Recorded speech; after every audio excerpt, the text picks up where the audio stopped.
gorgeous light beings, my healers, my star seeds, my light workers. Welcome or welcome back to my channel, The Pleiadian Priestess. As always, I have a juicy reading for you guys today, but I feel like I always say that, and today I really mean it, okay? Today we're getting into who will your next lover be, because we're getting into cuffing season, and the idea came because you guys asked for more love readings, and this is a love reading. I'm used to doing 18 plus readings, but I don't think I've ever really done one on this channel yet. So we're going to get into it. We're going to get into who this lover will be. Then we're going to get into what are they like in the bedroom. And then we're going to get into, is there any long-term potential for this connection? If you want there to be. If you're just, out there slanging that thing or putting it on people and don't really care about seriousness, cool. If you are, I'm adding that part for you guys. So you feel free to exit on that part if you don't really care to hear about it. But as always, just recently we have 4 groups for you guys. I didn't want to do 4. Spirit said 4, and I do what Spirit says. So we have 4 groups today. You're going to choose image 1, 2, 3, 4, the number 1, 2, 3, 4, or the energy of group 1, 2, and 3, 4 for my energy readers out there. Today's reading is going to be really, really juicy. I'm telling you guys, I've done it already. I'm filming this after the fact, and it's just, we had a whole lot of, if at any point you don't like what the reading is telling you, feel free to click off. Disclaimer. It gets juicy. I just hope YouTube does not flag it too much, okay? I didn't use any 18 plus cards, so there's no nudity, but I feel like I slipped a few times and said some things that maybe isn't YouTube friendly, but we'll see what they say when I upload the video. It's a fun one. It's a juicy one. It's cuffing season, or it's about to be. It's getting cold. You want to settle down. You want to be booed up. Okay, so that's what I wanted to provide with this reading. We get a lot about who this person is. We get a lot about what they want, what they like, that kind of vibe, and even more messages at the end with the more romantic cards. If you want to watch multiple readings because you intend to have multiple partners this cuffing season, this fall, whenever you're watching, then feel free to watch more than one group, okay? I feel like there could have been potentially some groups who were not conjoined, but relevant to each other. So that could be like a clue for someone. If you feel called to 2 groups, watch 2 groups. But I feel like without further ado, just choose your reading, and as always, I will see you gorgeous people at your reading. Bye. Hello, my gorgeous group 1s. Welcome to your reading. If you chose image 1, the number 1, the energy of group 1, however you chose your reading, you ended up here. Welcome. Today's reading, I say this every reading is going to be juicy, but I feel like today's is going to be extra juicy because we're getting a little bit naughty, okay? I don't know. I feel like it's getting colder outside, or it's going to. It's cuffing season is among us, okay? And I want to get a little bit into your next lover, okay? This is not particularly someone you will be in a relationship with. It's just your next lover. You can be in a relationship with them, and you can see if this resonates with how you guys are together, how they treat you, that kind of thing. But we're getting into the tea today. Okay, let me fix this candle though. Your next lover, what are they like in general, okay? What are they like in the bedroom, and will things last or go serious? I don't know how I'm going to apply this reading yet, but we're going to go fun, okay? And see where it takes us. Okay, so group 1, we're gonna get into what are they like in general. Okay, so we're gonna get some cards for that part of the reading.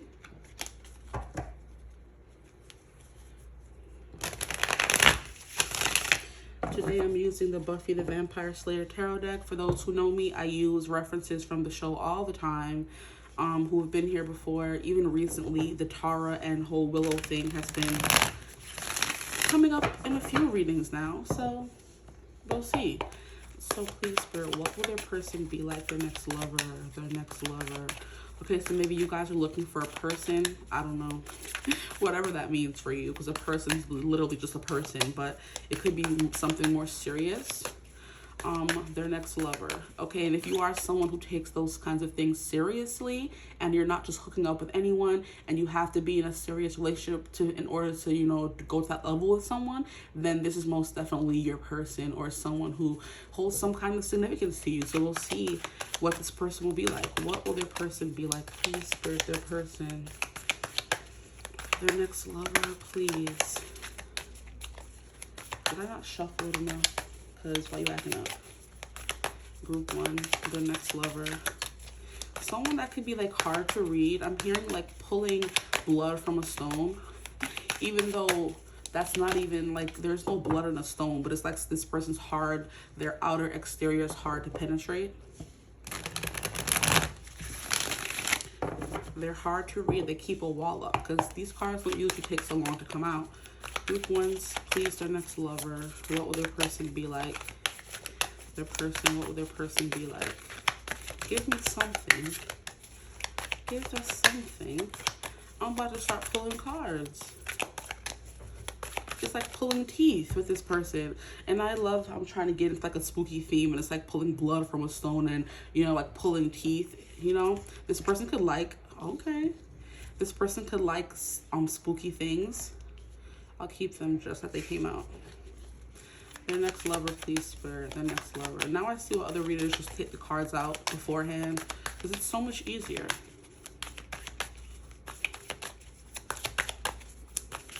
I don't like when cards fly out, so we'll see. That could be you as well. You like when people open up to you where you don't have to be probing them for anything, because I'm the kind of reader who wants the cards to fly out. I don't want to be, and then that doesn't feel right to me. Not that there's anything wrong with that at all, you know, but I just want the cards to speak to me, speak to us.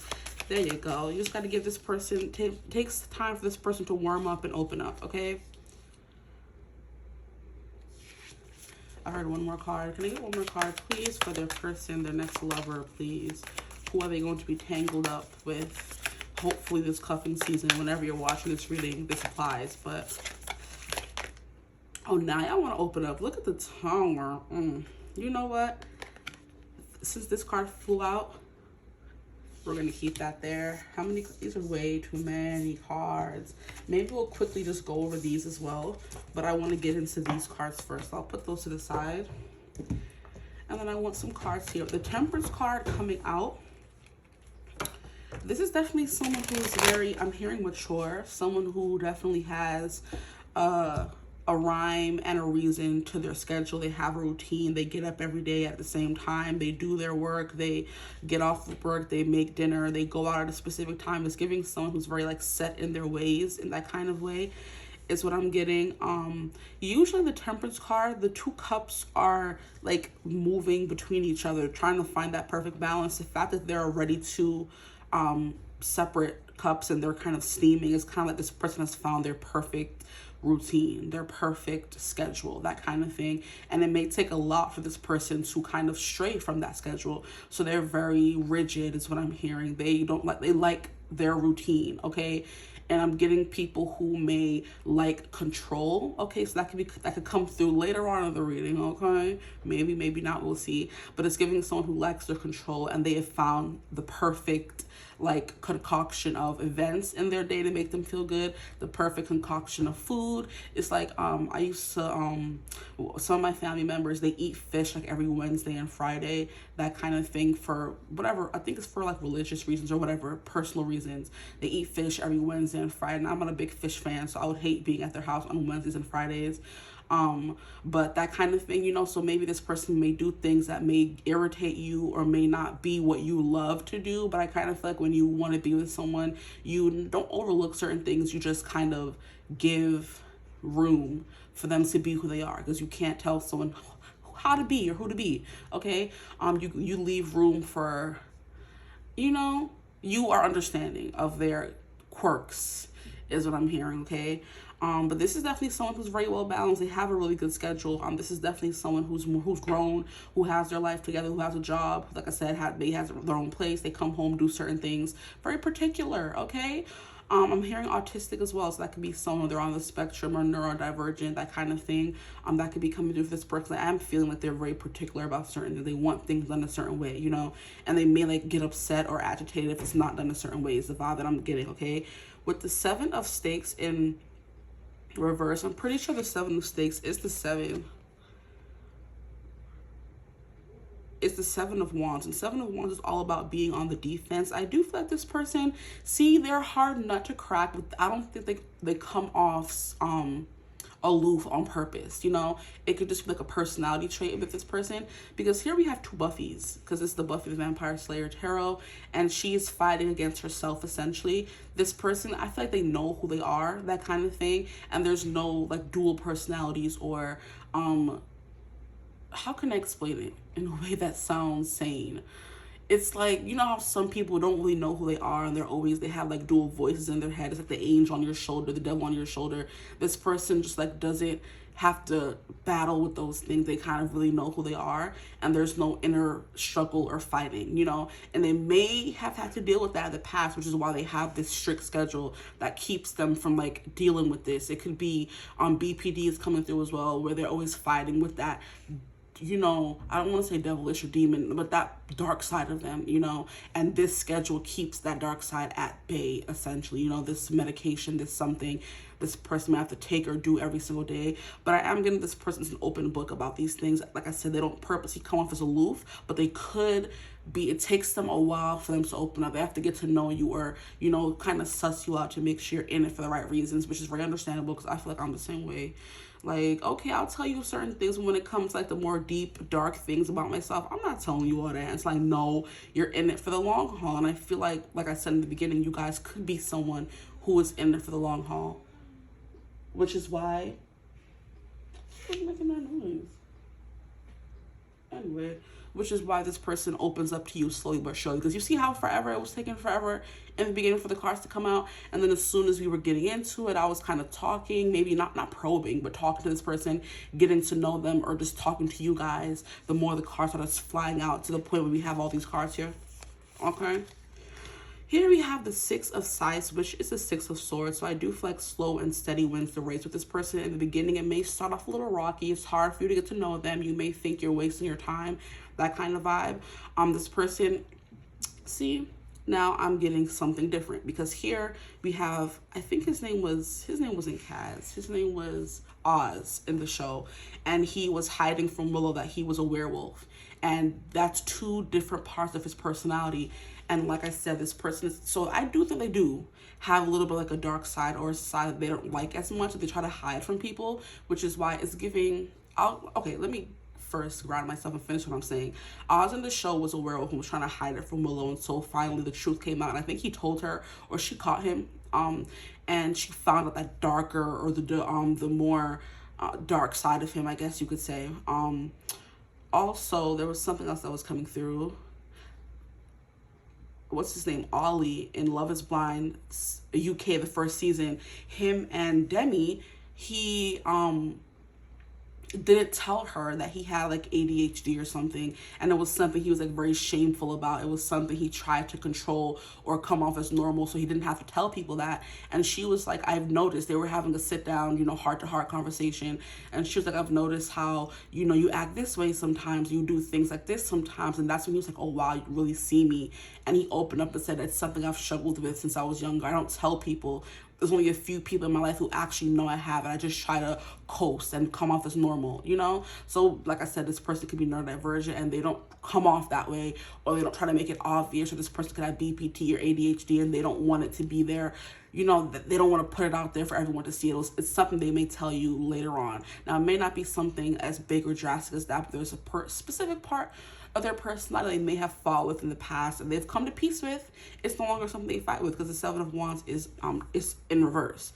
It's not something they fight with anymore, but it's something that could have been like a struggle for them now, but they found the balance. Like I said, the Temperance card is no longer going back and forth trying to find the perfect, you know, balance. They have found it, whether it's a routine or a medication routine that they take, a concoction of medications that balance it out, that kind of thing. But the Six of Swords, like going from troubled waters to smooth sailing. So it's like in the beginning, it may seem a little bit rocky or hard to read this person, hard to know if they want you or like you. And then sooner or later, or you think they're hiding something from you and they kind of are, but they aren't. You know, it's something they're going to tell you, but they're not telling you until they feel comfortable opening up about that thing, if that makes sense, okay? So that's what I'm getting from the Six of Swords. It's like they're hard to read in the beginning. You may have to go through some bumps and some ups and downs to get to know this person. You're wondering, why do they act like that? Why do they talk like that? Why do they have to, why do they wake up every day at a certain time? Or why do they have to work out every single day? And it's because they have to, in order to keep that routine and keep that semblance of normalcy a thing. It's basically the vibe that I'm getting. Now with the Four of Chalices in reverse, there is something I do see now, is coming through clearly. There's something about maybe if they don't take a specific concoction or do a certain thing, they may come off as cold and indifferent to you. but it's something that this schedule or routine they've set out to make or perfect. There's something about that keeps them, I don't want to say in check, because that's not the right way, that keeps them open, you know? Because sometimes when you take medications, you feel numb, or or you can't feel it all. For these specific, like schizophrenia, those really big mental illnesses or things that disrupt your everyday life, and you take a specific medication, and it numbs you. This person has found the perfect medication that keeps them aware and open, So maybe sometimes they do come off like a monotone, or maybe they do and they have that problem, but it's a side effect of the medication they have to take, which is not something you realize or know because they haven't told you yet, Not to be spilling all their tea, but I gotta say what comes through, okay? But with the Four of Cups, this person may have trouble like opening up emotionally, or coming off as not so, stoic and hard to read, emotionless essentially. Now at the bottom, the bottom of the deck, something about that. There's something to try to keep hidden. I think this person has a very chaotic inner world, I would definitely say.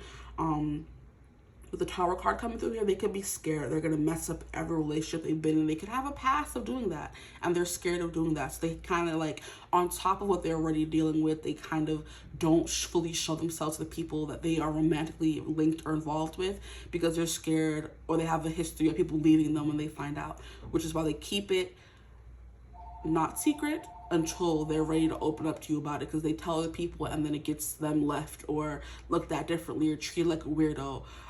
But yeah, that's the vibe that's coming through. They think they ruin everything they touch because of the past relationships that may not have worked out for them. But I don't think it was a them problem. It could have been a them problem. Like I said, this person's working on themselves, okay? Or they have worked on themselves enough to come to a good balance, Okay, so this person is very complex, just letting you know right off the bat, because we have all these cards coming out, but the complexity definitely unfolds over a period of time the more you get to know them. We're going to get to the juicy part in a second. Let me just get through these cards. Here we have the Ace of Pentacles in reverse. Are all these in reverse? They're all in reverse, so we're going to take them upright. Okay, let me move the cards over more.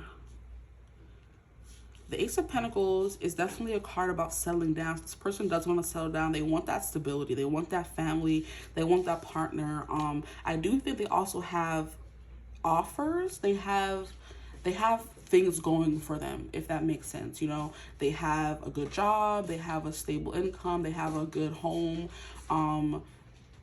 Things of that nature is definitely what's coming through, because that's what I meant to say. They have things to offer you. Okay, so I feel like everyone has their duality. They have their good, they have their bad, that kind of thing. But when it comes to a good person to settle down with, or be in a relationship with, this person does have that thing that you're looking for. They have something for you, a gift, a surprise. There could be something that comes up the more you get to know them that surprises you, or you're actually looking for something serious, and it's yeah, I wouldn't have known because you weren't being open with me, or you came off standoffish or cold. It's oh no, that's just a part of the side effect of medication. Or sometimes it happens. If I don't work out, I didn't work out that day, and that's what happened. Something like that is coming through.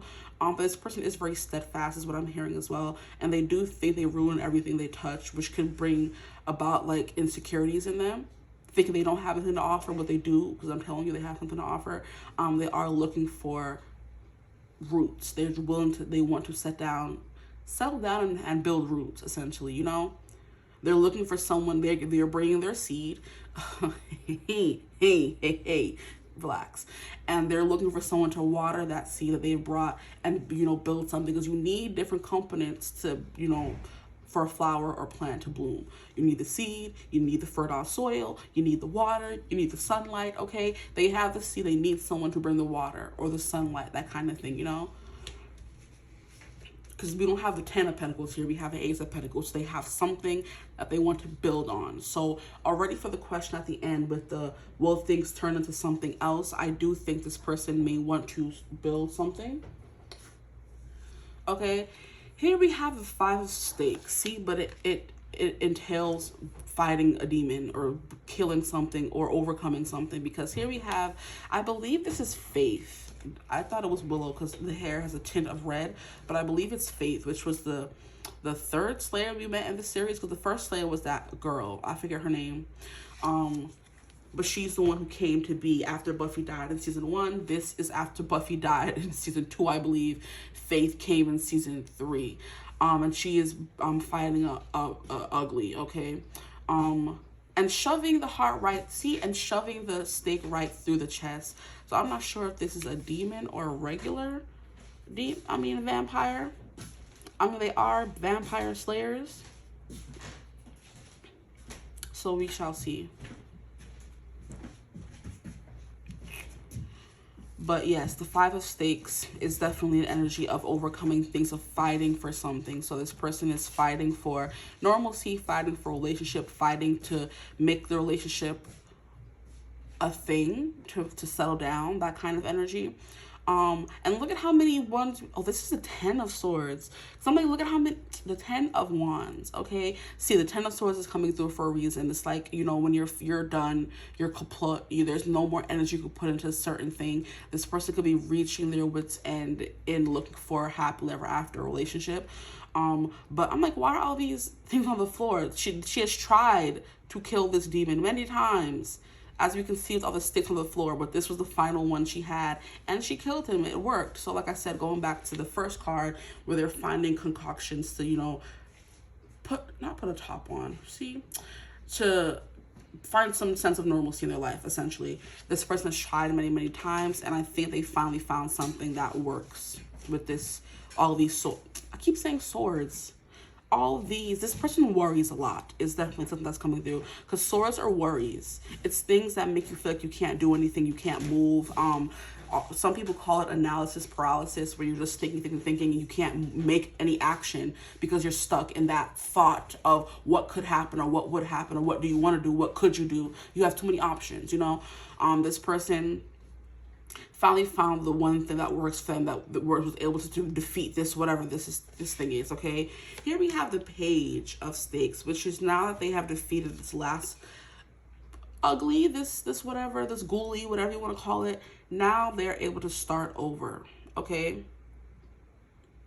And in the card, we have Slayer come out and die. I'm trying to figure out who this person is. I'm hearing Faith, maybe? I think this could be from season 5. I'm not 100% sure. Because that's a season I don't really remember watching of Buffy. I have to go back and, you know, get into it. But season 5 is always a season that is blurry for me. But I do know that she does die in season 5, and she comes back again in season 6. The amount of time Buffy done died in that movie. And that could be a thing with this person. They feel like they've died a million times, and they keep coming back, you know? And I feel like for the final time Buffy came back, she felt even less than the other times it happened. If that makes sense. Anyway, and here, oh, look, we have 2 pages, and I was gonna say they can finally start over. They like get a fresh beginning, is the sense or the vibe that I'm getting from this person. So this person's been through a lot of things. They've reached their end, okay? Well, they may have finally stopped letting these things win, letting these thoughts win, letting these people win, whatever it represents for them, and finally able to start over and get that fresh beginning, okay? Because pages are innocent, they're young, they're, you know, wide-eyed and bushy-tailed, ready to go on and take on the world. And that's what this person's energy is in, like, I guess, when you meet them, essentially. But yeah, ready to fight, okay? Ready to slay their demons, literally. Or they have, and they're coming off a big win. Because 10s do represent endings. So they ended something big in their life, and now they're like, okay, now I'm ready. I'm hearing a course or a rehabilitation process or something, a rehabilitation course where it's like, or a trial is what I'm hearing as well. Maybe they went into a trial trying to find the right medication for them. They finally did, or they didn't know what was to come at the end of it, that kind of thing. Yeah. But anyway, this is someone who's patient. I feel like you have to be patient in order to deal with a lot of things and still be a fully functioning human being, because most people will go numb. This person does not allow what they've been through to turn them numb or mean. They just keep fighting, you know? 7 of Wands, they're very open, they're very vulnerable, but I do think it takes time for them to be open and vulnerable, because like I said in the beginning, they don't want to come out. The cards were taking a minute, and then towards the end, they all just sprouted out, you know? So this person likes to vet people first to make sure they're, like, gonna stick around, essentially. Here we have the 6 of Scythes. This person does, like, overcome. They've overcome a lot, okay? which could be said for a lot of people, but it's coming through for them. And here we have the Four of Cups. No matter what they've been through, they're still open emotionally, looking for love, which we love to see. The Tower, this person has been through a lot in their life, for real. These two cards, yeah. And they keep fighting, though they don't really give up. This person's now searching for a new beginning. That could be with you or just in life, okay? Ace of Pentacles is like a brand new start. Exactly. Oh my gosh, yes. I'm seeing it in a different light now. We have the Tower, a painful ending that made a new beginning. Okay, yeah, and it's because they fought and won at the end. I love that, and now they're all young and youthful again and ready to take on the world, essentially. Okay, I love that for this person, honestly, I do. Let me get some more cards to maybe give more of like a story. That was fast. See, now we're getting into it and getting to know them a little bit more, and the cards are flying on out. Just the next lover, please. What is this? I've never gotten this card before. Okay, let's put this over here. Here we have the four-leaf clover. So luck. Maybe you represent a lucky break, of this person finally got their lucky break. If this person is a performer, this whole storyline could be placed towards that as well. They've been trying to get their big break and working hard and not getting any chances, not being taken seriously, and now they finally get their big break, okay? But there is something about maybe themselves or other people trying to hold them back. And then them finally overcoming that. This is like giving me the sun energy, but I'm gonna have to look into that and see what that is specifically. And look, we have the two owls, how cute. And then we have the well, yup. And if you were here from my other reading about what attracted them to you, the depth, your depth, okay? This was the first thing I always hear when this well comes out, because this person is very deep, okay? There's a lot to learn, a lot to know about them. And it takes time. They're also very wise. They're very smart. Because once you've been through a lot of things, I feel like you have more knowledge to give other people as opposed to someone who's never been through anything. These two things here I'm also getting, they could be kids. Because you've been around the block. Okay, with these two cards here. And there's a lot to know about this person. You're going to have to go deep, which is why they take a while or a minute to open up, because there's so much to get into, honestly. And this could be two kids they have, because pages do also represent kids, but it could also mean like a new outlook on life, like I said. But let me look into the cards. Where is it? Here it is. This is like giving me Wheel of Fortune energy, but I do want to clarify what that is really quickly. Oh, it's the sun, like I said, yes. It says, I am success, hear me roar. I control your ego and charisma. I boost your confidence and courage. I bring victory and glory, but be careful not to get too cocky or you will be burned by arrogance like Icarus. I knew it had something to do with some mythology, because this is also giving me Greek mythology, but I didn't know which one. So Icarus flying too close to the sun. Maybe this person has to kind of temper their ego in order to build a stable relationship, because their ego was getting in the way every single time. That could be something as well. But it says, the solar face, as the moon that follows, carries the essential nature of this card as a blessing, success, and big luck. Didn't I say Wheel of Fortune? Stop playing with me. Anyway, in this card, we also see a scroll of time. As the sun marks the passing of hours, the shadow falls upon the number 6, a solar number. Interesting. Okay. And an ace is another beginning. We have the ace of yes, look, ace of diamonds, ace of pentacles coming through twice. A new beginning, to embark on something you've never done before, and it's coming through as a blessing from the universe, which aces are, because we have the hand coming out from the clouds, which is, you know, heaven sent, divine intervention, all that kind of stuff. So yes, and this is like a blessing, this is luck. And then we have the freaking four-leaf clover. So yeah, this person could be very lucky, or like I said, they've experienced like their big break essentially. How cute. Okay, I want to see what 12 is. I'm not sure what those are. I know they're owls. The owls, birds too. The owls card also indicates communication, but usually of a less frivolous nature. See, communication, but a quiet communication, a patient communication, someone who's waiting for someone to show them that they're there for the long haul in order to open up. A tentative communication, okay, if you will. Now, we have owls may be sharing their wisdom or urging you to listen to what your elders or learned friends may have to say. Owls may also be telling you to look for other important signs around you. So this person could have gone through like a spiritual awakening of sorts as well. They have to go deeper than they ever had before, and through going through that, character arc, going to hell and making it back out, that kind of thing, flying too close to the sun and falling to their doom, their death. The tower. People falling from a high surface. Yeah. This person fell to their death. It could have been because of their ego or, a bunch of other things in their life. It's going to be different to everybody you're watching for.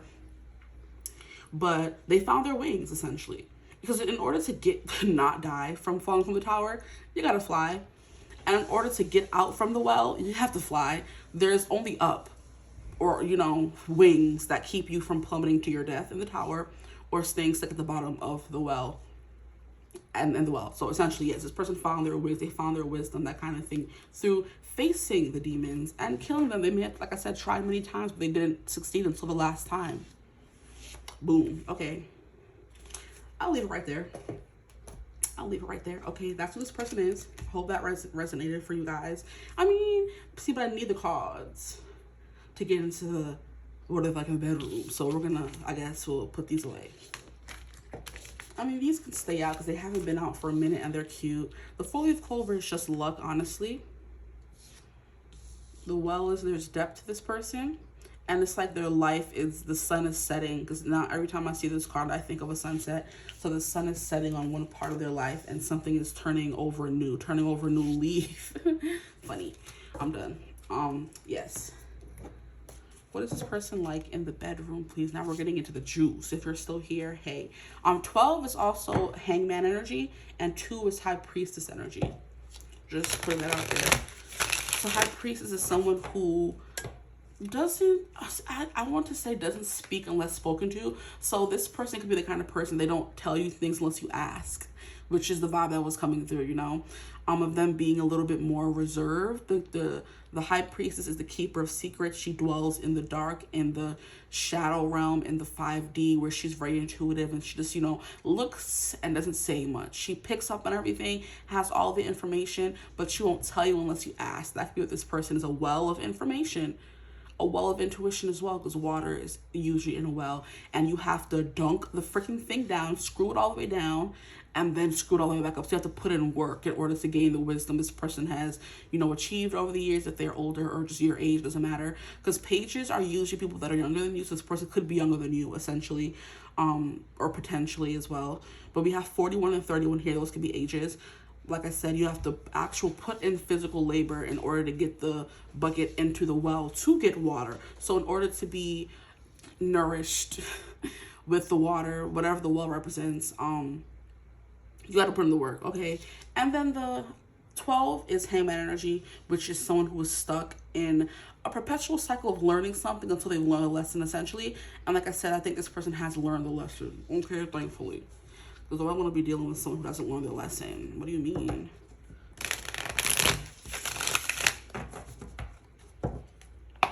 So what are they like in the bedroom? Now let's get the tea. I was already getting very controlling. See, now look at that. This person is like, now the cards are flying out. You have Queen of Spades. They're very confident. But they also have more of a feminine energy in the bedroom. It doesn't matter their, what do we call it? It doesn't matter their orientation. No, it doesn't matter their gender norm, or you know what I mean, if they're man or woman. I should just say that, because y'all, we have the 5 of Pentacles. Interesting. I'm hearing denial or edging is what I'm hearing as well, making you think you've been abandoned. Ooh, child, making you feel like they're not going to give you what you want, or you don't have what you need, and then coming up and doing more than they need to. Like, you know what I mean? Delayed gratification is what I'm gonna leave it at that.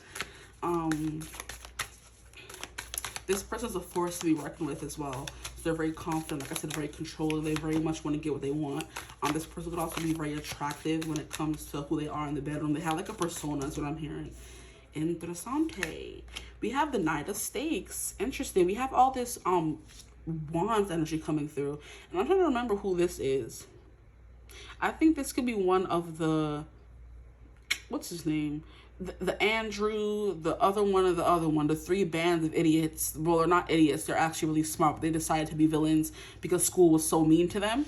I just know one of them name was Andrew. I think the other one's name was, what's his name? I don't remember his name.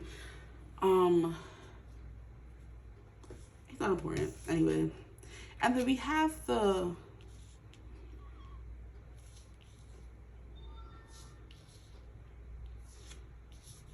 Eight of Challenges, Eight of Cups. Yeah, there's something about leaving something behind or making you feel like you've been abandoned, or maybe just neglectful, period. Oh no, we don't want to hear that. I mean, take what resonates for you. This person could be neglectful because the Eight of Cups is walking away and the Five of Pentacles is feeling alone. Okay.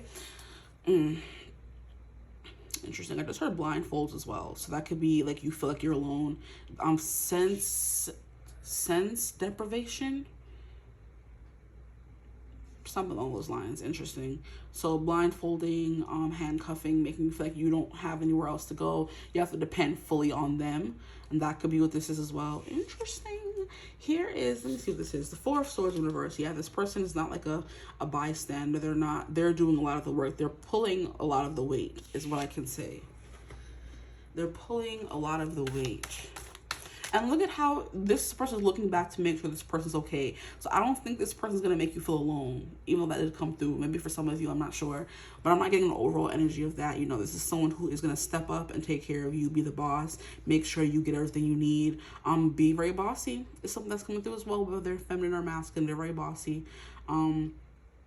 They're always making sure you're okay. It's like someone who is leading, because look at her. Faith again, she's leading and they're looking back to make sure the other person's coming with them. Oh, I'm hearing dog walking, I'm hearing leashes, I'm hearing a lot of different things. So take what resonates. Okay. We have the Knight of Stakes, which is the Knight of Wands. He can be quite impulsive, is what I'm getting, but I do feel like it's like there's just a feminine touch to everything they do, especially if they're masculine. It's something that is like to make you feel better, to like, it's kind of giving me, anyway, what do we say in the community where it's like, you don't want to be in control, so you give up your control to someone else. They're making sure you have a good time because you gave up your control to them. That's what's coming through here. They want to be in control, like I said, control freak, and you're giving your control to them, which is something that they like, and they're just running with it, y'all. Four of Swords is definitely someone who's not like, you know, sitting idly by and, you know, just receiving. They're giving as well. At the bottom of that, we have Judgment, so it's giving sexual awakening. I'm hearing something else. Give me a second. It's like this person's doing something for the first time through you. So maybe this is someone who has been maybe in the closet for the longest time, or I'm hearing some real crazy stuff, but I'm gonna say them in case they hit and resonate for someone. This could be someone who was married to a woman if they're a man and they don't like women, and now they're finally experiencing something where they're actually a part of it, or they could have been in a relationship before where they weren't an active participant. They were just like there, didn't really get into it, didn't care much for it, and now they're getting into it with you because we have an awakening, something new, transcendence, you know? Something along those lines. So it's like they either came from a relationship before where things were very boring, and now through you they're able to explore new things, so they're very excited about that, you know? And they're getting to explore all these new things. We have a spiritual shop, the magic shop that Anya and Giles opened up, where anyone could come to for anything. It's like a botanica essentially. And this person's now, it could also be a specific kind of shop where you go shopping for different things and you get to explore a part of yourself you didn't get to explore before. So whether it's someone who is like had a sexual awakening and now discover they like other people, you know, the opposite sex or the same sex, whatever, and now they're moving towards that direction. They're getting to explore little things that they didn't get to before in the relationship they were, or the sexual relationship they were in before. Now it's also giving me, they're exploring new things with you, and they're very eager to explore those things because we have the Knight of Wands. I'm hearing finishing early because they're over eager. That could be something as well. There could be something about this person maybe being bullied into believing into certain things, or having a certain kind of life. It's essentially in the same grain of being with someone and doing something they didn't want to do. And now it's like, or maybe like, I'm getting there's something about their past that ties into what they like in the bedroom, because this Five of Pentacles is giving me they were a kid who was abandoned or left to their own devices a lot, and now they're like clingy in a kind of way where they're always looking back to make sure, are you still there? Are you still there? They're checking in with you to make sure you're never feeling alone or abandoned. Like, are you okay? Are you okay? This is the first time they're doing things like this. They have to make sure every step of the way that you're comfortable. Like, if they're blindfolding you, is this okay? Are you scared? Are you scared? If they're handcuffing you, oh my gosh, are you okay? You know, if they're trying, because they've never done before, they have to keep checking in with you to make sure you're okay. You know, that kind of thing is coming through.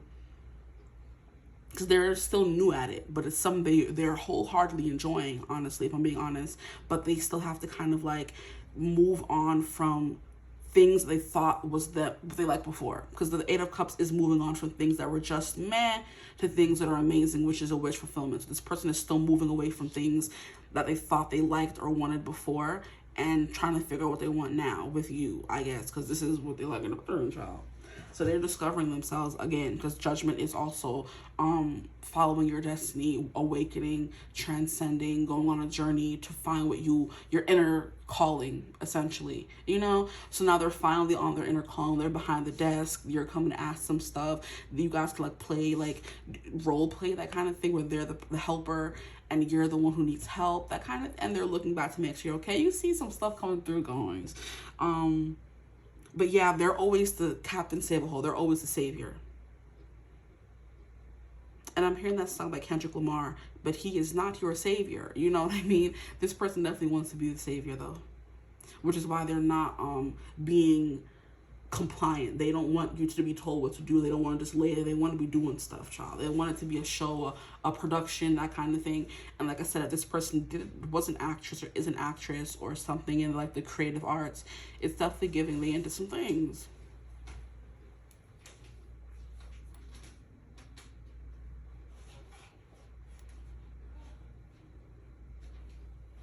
Anything else coming through?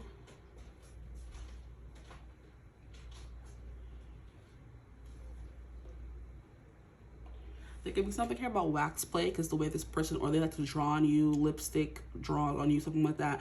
I'm getting the scene from 50 Shades of Grey where Christian takes the lipstick thing and like draws out all the parts on him that she can touch, because he was averse to touch. That's something that's coming through. And that could be what this is. It's like I said, what is it called? I think it's called sensory deprivation, where they put you in like something where you can't feel anything. And that's also what was coming through earlier with the Four of Cups. This person can't feel anything. So now they can feel stuff, I guess, with you. Now they're excited to try everything. And making sure that you're like along for the ride. You're not just, you know, they're not dragging you with them, essentially.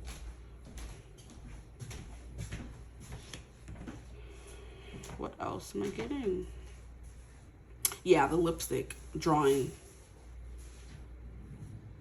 And what does he have in his hand? Give me 2 seconds. This is a stake and a camera. Warren was the guy's name. It just came through. So there was Warren, there was Andrew, and then there was a short, like chubby cheek one. I can't remember his name in the show. But Warren was like the ringleader. I don't think this is him though. I think this is like Andrew. I can't remember the other one's name. Or this could be Oz as well. I don't know. They don't really specify who it is on the cards. But I know like that guy. So maybe this person could like to be the villain sometimes. The delinquent, if you're into like your role playing kind of thing.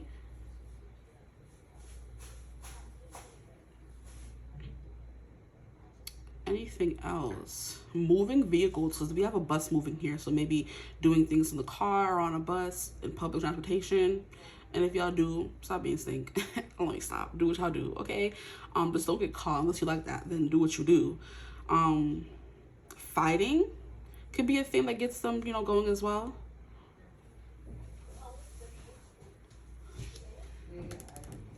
Okay.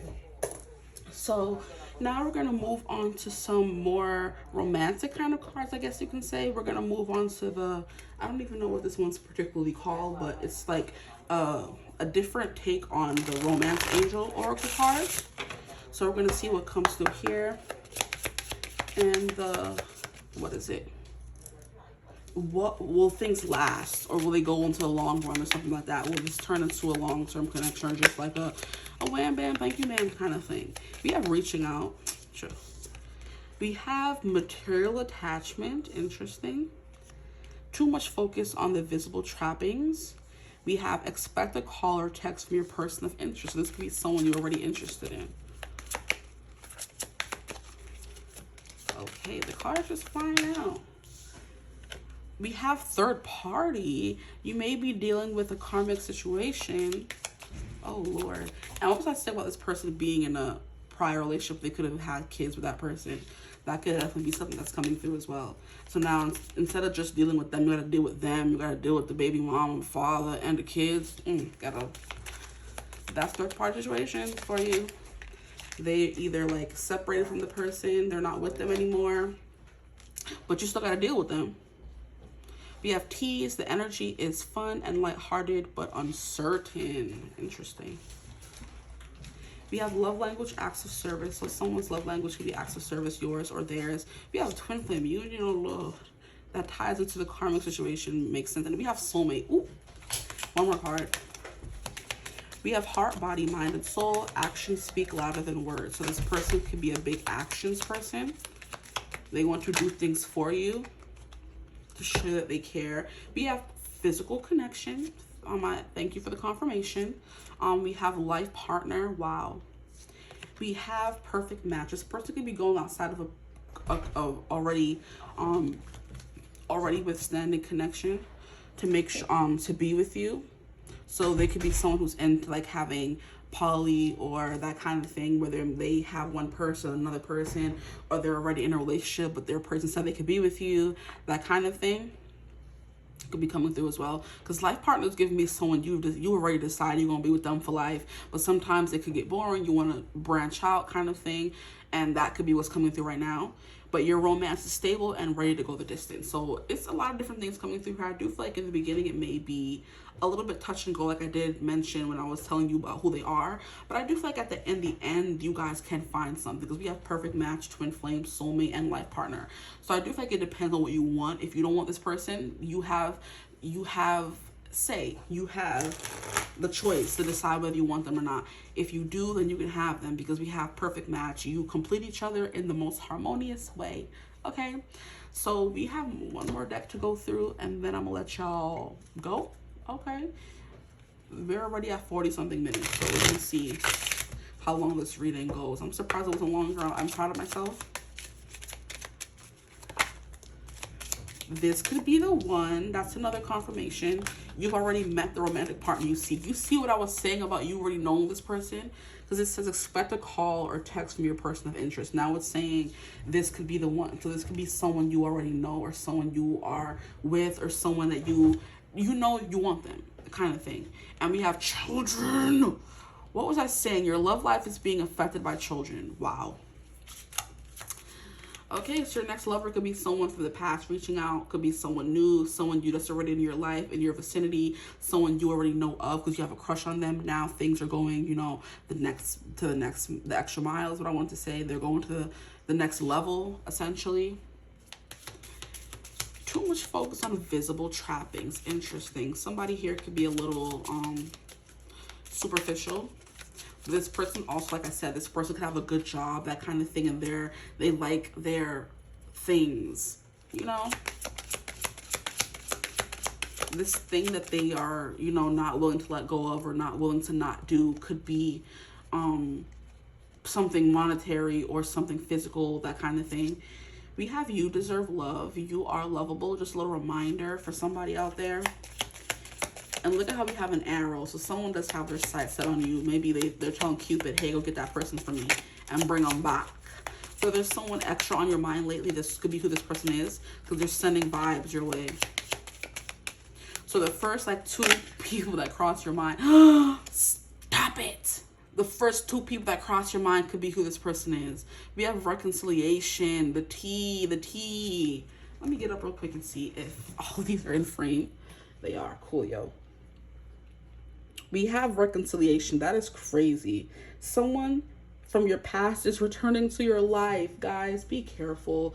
We have someone from your past is returning to your life. This person is trying to get in where they fit in. They're trying to come back in. You could want them or you could not want them. That's all up to you, honestly. But, you know, just protect your peace. This is your next lover. So some people say, oh, this is my ex, I don't want them. I'm like, this is saying who your next lover is. So it's either going to happen, it's not going to happen, but you have free will. So either way, if this doesn't resonate, find another pile maybe. But if you're still watching at 47, about to be 48 minutes, it definitely resonated. And I hope you like the reading. Of course, always comment to tell me what resonated and what didn't resonate. If you know this person or you haven't met them yet, I don't know, but enjoy your cuffing season. Enjoy your karmic, twin flame, soulmate, life partner connection. And as always, if you would like to book a personal reading for me, you could always get in contact with me. Is my email in the description box below. But I hope you're having a beautiful, wonderful day whenever you watch this reading. And as always, I'll see you guys in the next one. Bye. Hello, my gorgeous group 2s. Welcome to your reading. If you chose image 2, group 2, the energy of group 2, you just chose 2 and you just found your way here. I don't know. You're here. Welcome to your group. Today we're going to be getting into your next lover, okay? We're going to be getting into what are they like, okay? What are they like in the bedroom, okay? And if there's any long-term potential between you and this person, this connection. If you're not looking for that, I just heard, pause, you know, if you're not looking for that, then don't take it. But that person is coming, that person is coming. I almost wanted to say, okay, so somebody's coming your way. Interesting. But that portion will be at the end of the reading, so you can always click off before that. I will always say, now we're going to get into the portion of the reading if you figure out and then you can always leave, okay? But anyway, who this person is,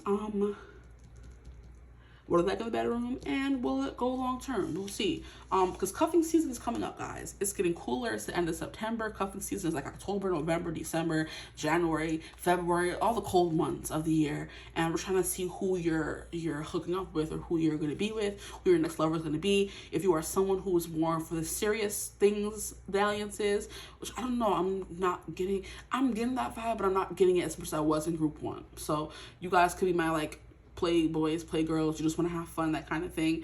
But we'll see when I start pulling cards for you. But already I'm just in the energy that I'm in right now. It's like, I'm like, every time I say something about serious, I'm like, maybe not, you know? So whatever this person is for as you. If this is someone who, if you are someone who only likes serious things, then this is the next person things are going to be serious with. If you're someone who does not give a flying fladoodle, then this is who that person will be. Just take it with a grain of salt, okay? We're here for fun most of the time, but my readings do tend to get a little serious, so take what resonates and leave the rest. If it's at any point you're not feeling the reading, click off. That's about it. It's as simple as that.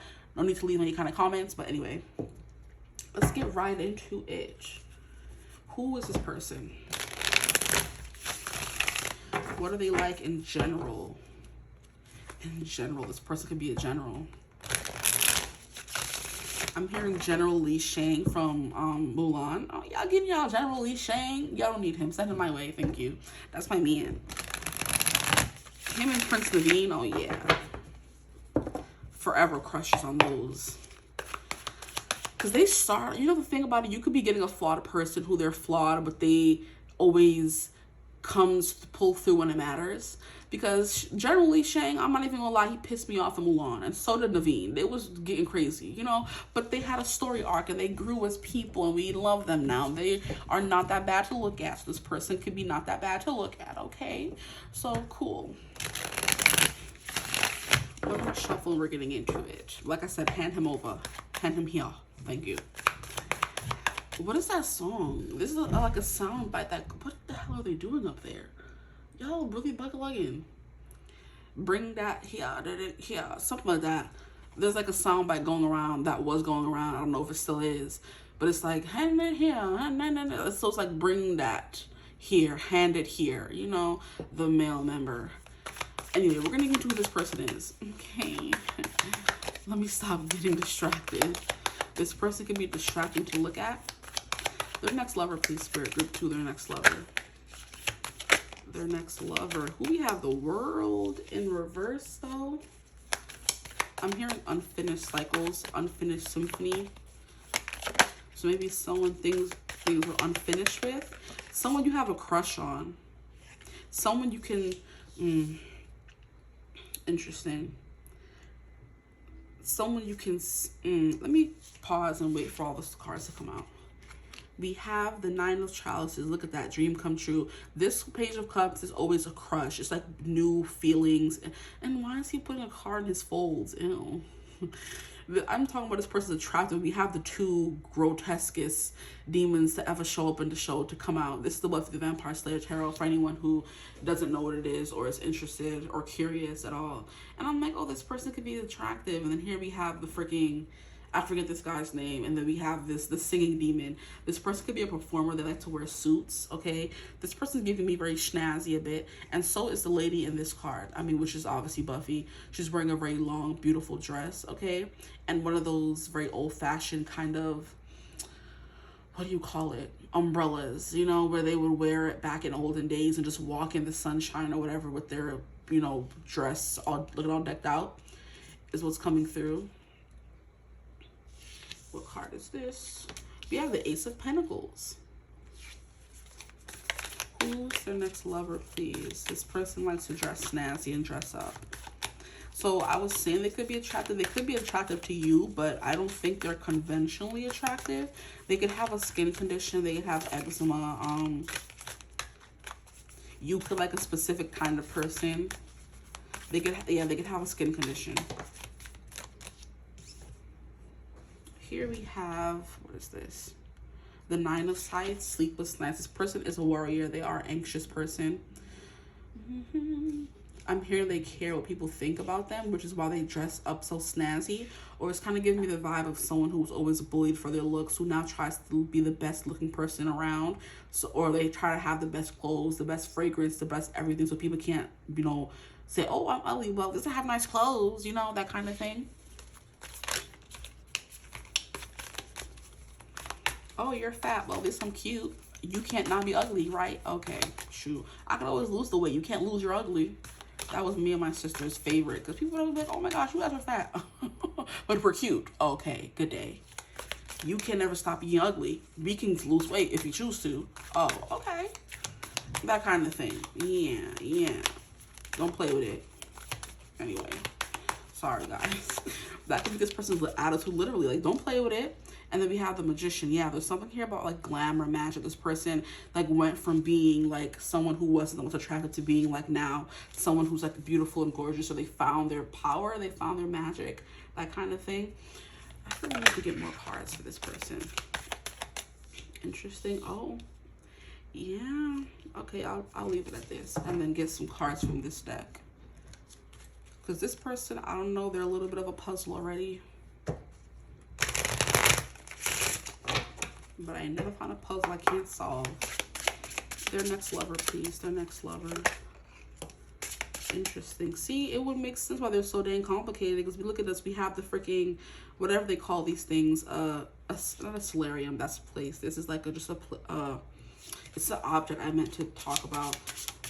It's not a planetarium. Maybe it is a solarium. I'm not sure. Those things you use to look at the stars. I can't look at the stars. It makes me wonder where you are. Stars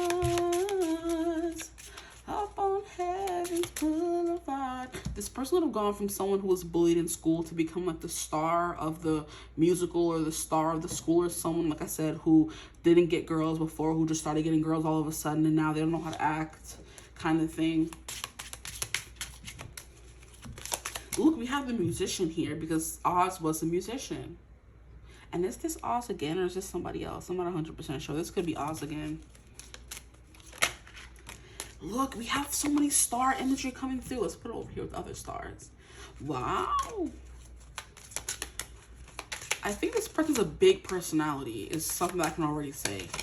This person could like have a lot of different facets to them, but we'll see what comes through in this reading. Can I have one more card? They said, how about 4 more? If it helps, we'll take them, because already, like I said, I'm a little confuzzled when it comes to this person. Here we have 7. We have, it's giving the Garden of Eden with this thing here. Here we have the abandoned fortress, and here we have, it looks like a storm, but the sun is coming out from behind the clouds. And then here we have a mountain. Okay, a fortress. I bought the fortress. When you call it, I ignore it. I built a fortress. Okay, first of all, let me get up and see. I'm just doing a lot right now. I'm trying to make sure everything is looking okay. This person does, like, they keep up appearances. It's definitely a thing coming through. So I don't really care if it was looking fine in group one. It was just like, whatever. But that person could have like a quiet confidence. Your person needs to tweak and make sure everything looks good before going out into the world. And look, I wouldn't have been able to tell. I can't see the cards over here. This person is going to make sure there's not a hair out of place. They're very dapper. You know what I mean? They're very clean. Move these over. They're very charismatic. If they're not like very attractive, they're very charismatic. So it's kind of like they never had a problem, or maybe they did, but now they don't have a problem getting what they want because they have that energy that attracts people naturally. Now we're good. So the world in reverse. The world I'm just going to spitball a few things. The world represents accomplishments. The world represents all eyes on you. The world represents the world revolves around me kind of energy. Now, with this person, they dress very well, but I do feel like, I don't know, it tends to get overlooked. No matter how well they dress, there's still something about them maybe not being the best, or people always talking at them, because I've gotten this card before in other readings a long time ago, and one thing that I did say is that there's something about the demons looking out from the clouds telling her things. They're shouting nasty things at her, even though she's dressed beautifully and they shouldn't be saying anything, but it's like her sworn enemy, because she's a slayer and they're demons and vampires and things like that. So it's like people who are not even a thing that you shouldn't even care about, all the nasty thoughts in your head. So it could be no matter how good this person looks or portrays themselves to look, or who they portray themselves to be, they're still insecure, and all these little demons in their mind is saying things to them. It's kind of like the person who looks good, no matter how many times someone tells them they look good, they have to believe it themselves, you know, that kind of thing. But this person could be scarred from their past, and no matter how charismatic and how cute they look, there's something on the inside that's not as confident as they try to make themselves out to be, you know. But if we're not going to get that deep, okay, we're going to keep it very surface level. This person may not be the best looking person around, but they dress well. They smell good. They buy the most expensive things, that kind of thing, okay? So it's like, oh, you can say I'm ugly, but you can't say I'm broke. You can't say I don't dress well. You can't say I don't have designer, this and that. That's what I'm getting, okay? Now, we have the Page of Cups. Like I said, the Page of Cups is that giddy crush kind of, oh, I just met someone, I have a huge crush on them, I can't wait to get to know them more, I can't wait to see them again, that kind of thing. It also represents intuition. This person could have a really good intuition. This person, like I said, he has a card hidden in his folds. So there could be something about this person always having a trick up their sleeve. So it's kind of like if they're talking to someone and things are not going very well, they have like a trick up their sleeve to make sure they get the job done. So, you know, this person's like very, I don't want to say slimy or sneaky, but it's like resourceful, you know. I'm also hearing the saying like you feel good or you look good, you feel good. So this person always makes sure they look good so they can feel good, you know. So like I said, this person doesn't have to be, you know, like I said, like who's not that good looking, but they dress well. That doesn't have to apply, but I feel like it came through, so it could. It's just something about them believing in the whole you look good, feel good, and they could be the best looking person around, you know. Anyway, see, I try, and it comes back to bite me in the butt. Why am I hearing that? Yo, there's this video on social media where they are interviewing two guys about a person who lived in their county or state, and he was a hoodlum, he was a crook, he was a gangster, he was a something. And the interviewer is asking them, what about the people he schmurdered? And the guy's like, schmurder? He was the best guy around. You know what I mean? Like, so, oh Lord, I don't know why that's coming through, but that used to kill me. That's what's coming through again. I'm like, this person could be the most good looking person around, and I'm hearing in my head, he was the best guy around. It's kind of like, really, stop playing yourself, stop lying to yourself, you know. But that's not my business. That's neither here nor there. Maybe it is, maybe it isn't. This person, like I said, likes to keep up appearances, okay? This person could definitely use glamour magic to make people think they're more attractive than they are. And glamour magic isn't always like the hoodoo and voodoo or whatever is always just like, you know, putting on a smile that appeals to ladies, putting on a personality that appeals to the masses, you know, putting on a front, essentially acting like a someone that you're not, you know. Anyway, with the Nine of Cups, this person is going to be someone who gets everything they want, which is why they have that kind of personality in the first place. They're used to getting whatever they want. So this person could be attractive, but they use their attraction for the wrong things, you know? Or maybe not. Maybe they're attractive and they use that to the best of their ability, you know? Take what resonates. Now, the Ace of Pentacles is definitely someone... Things are just handed to them. So this person could have pretty privilege. I don't know. Like I said, this person's an enigma right now. I can't freaking decide. Like I said, they could have the personality. No, not even the personality. They have the energy of someone who doesn't think they're as attractive as they actually are. And no matter how many times people tell them, they don't believe it, you know? So it could be a mix of those things. They are very attractive. They don't believe it. They aren't very attractive and they dress it up or play it up, you know, dressing up, you know, that kind of thing. Or they are very attractive and they use it to the best of their ability and they get all this pretty privilege, you know? Okay. One of those. Take what resonates for y'all, honestly. I can already tell this person is draining, okay? Because I'm only on the fourth card and I'm like, huh? Anyway, Ace of Pentacles, yes, this person is very good at giving you things. I do feel like this person is a gift giver. They're a spoiler. They will spoil the people in their life because they have the money to do so. If they have the money to buy these things, they have the money to spoil you, okay? Okay. Anyway, this person may seem like a gift from God, a gift from the universe, or they consider themselves that way. Take or this as well. Now, here we have the Nine of Scythes. So we have a lot of nines coming through. And nines are always kind of like a sign of the struggle is almost over kind of energy, or you're learning lessons before the lesson is over, you know? So it's kind of like the big test before the end of the semester to see if you were picking up everything you were learning in this during the semester, if that makes sense. A test, and this person is like being tested essentially. They test people. Maybe they are someone who's very attractive and they test people in their life to make sure they're there for the right reasons. Maybe they are someone who has a lot of money and who has like a lot of esteem and prestige and who's made a name for themselves, you know.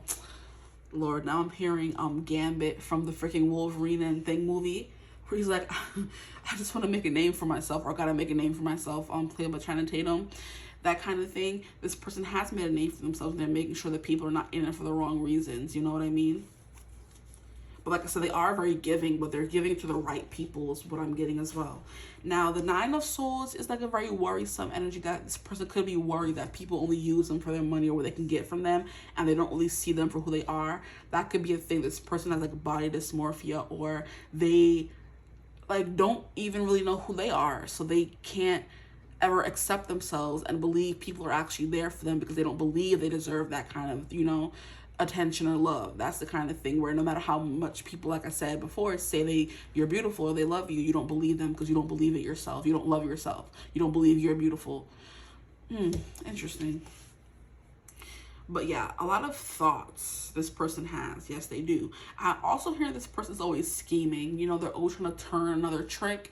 They're always trying to make more money. They're always trying to make their dreams come true. With the Knight of Wands, they are very ambitious. They always go after what they want kind of thing. But there is like, they could always, like, this person could be like very busy. They have a business, or they run, I'm hearing a firm or something, where they are the boss and they have a lot of people talking to them or asking them things, or they have a lot of responsibilities at their job or at home, essentially.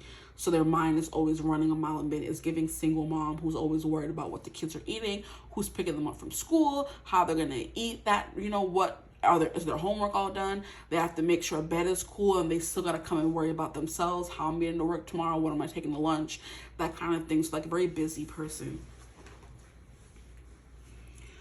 Now we have the Magician. Yes, this person's, like I said, good at getting what they want.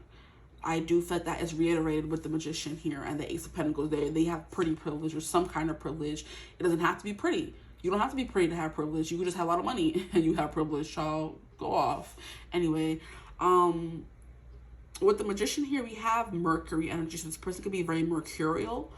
They're very moody. Their moods go from up and down and all around, that kind of thing. Or they're very adaptable, very changeable. They could go from someone who's arrogant to someone who's nice to someone who's this, you know, because I don't know, there's just something unstable, a little unstable about them. and it goes back to the whole, if you don't know who you are as a person and you have to always put on these personalities, you can only do so for so long until you become tired and you lose yourself, essentially, you know, trying to please everyone else. This person could be a people pleaser. They want to please everyone else and they lost themselves in that. My heart goes out to them. I used to be that way too. Now I don't give a flying fluddle, child. Anyway. Yeah, magician, like I said, also, they're very good at getting what they want. This person could be very spiritual, very magic. They're into, like I said, concoctions. They're into, some people are into candle magic. They like things, write them down, and try to manifest that way. Other people are into the bay leaves and burning the bay leaves or putting it together in a concoction and carrying it around with them, a poultice in their bag to create money. They're into blowing the cinnamon at the beginning of every new month, bringing money, like those really physical, magical, witchy things. This person could be really into that as well, you know, because that just makes them happy, child. It gets them what they want. Because here we have the Ace of Pentacles, the Nine of Cups, we have the Page of Cups. I do feel like a lot of people have crushed on this person, you know, because this is like the crush card. This person, like, very much, they love the idea of love. They always want to fall in love, that kind of thing. But it's giving, it could all be a facade or a lie. Who knows? Yo, I feel like I'm eating this person up. I don't mean to. I'm just saying what comes to mind. And like I said, I did say this person's like a little bit all over the place. Like I said, just take what resonates for you. The Magician, yes, very mercurial. They're very changeable. This person could also be like very different, multifaceted kind of person. They're different. And I did think I said this person like this and that as well. A lot of things are true about them. They could be someone who's like the most generous person around, but they're also arrogant. They could be the prettiest person around, but their behavior is ugly. And that could be what the ugly is coming through. You can't dress it up and pretend that it's not there. Your actions speak louder than what you're wearing and how you style your hair, how pretty you look, you know. Some people can read beneath that. Some people they actually putting on glamour magic to make themselves look better than they do, with the Magician card coming through. Just a whole bunch of different things. With the Hermit card, we have someone who is very, like, the very, not the closeted, maybe they are, they're a musician at their house. They don't really broadcast that to everyone. But they're very talented, I would say. This person has like lofty dreams as well.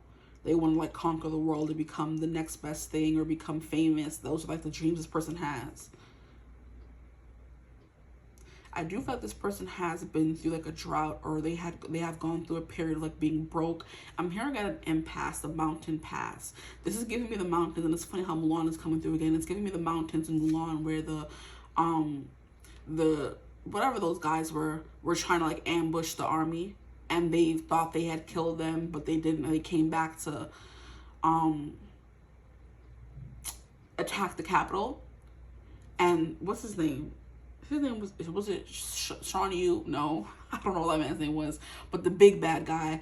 And Mulan was like in the ending scene where she's fighting, she puts her hair up in like a ponytail, and the guy's like, "It's you, the soldier from the mountain." And you could like very, you know, maybe androgynous, maybe sometimes look more feminine. Because I'm trying to figure out how Mulan was able to finagle those guys into thinking she was a guy the whole time. But with her hair down, she looked like a woman. With her hair up, she was a man. How? Anyway, that could be this person. They could go from being androgynous, they can go from looking more feminine to more masculine, that kind of thing.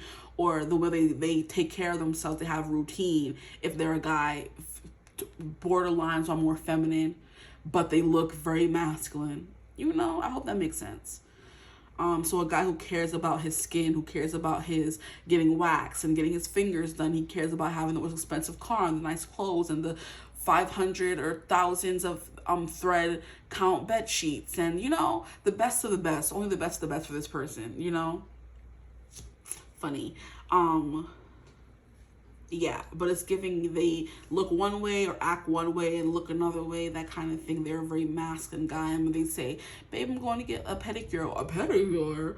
What do you mean? The first time you ever hear it, you're taken aback, like, what? But they take care of themselves. They're very well groomed. What do you mean? What do you want them to say?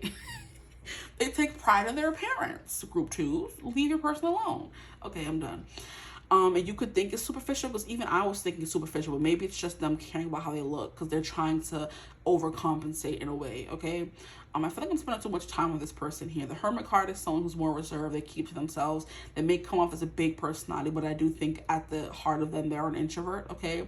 They could be an ambivert, but they're like 60% introvert, 50% extroverts. They have to be for their job or for their work. But if they had to choose, they would be at home in their thousands of thread bed sheets, ordering food with their mask on, their fuzzy robes, their hair tied up, watching TV, Netflix. That's what they're going to be doing. Okay, rather than being out talking to people, but they have to become that other person in order to get clients or something. You know what I mean? How the musician has to be, you know, like to their fans in order to keep the fans, to make the money. You know what I mean? But at the end of the day, they're more introverted.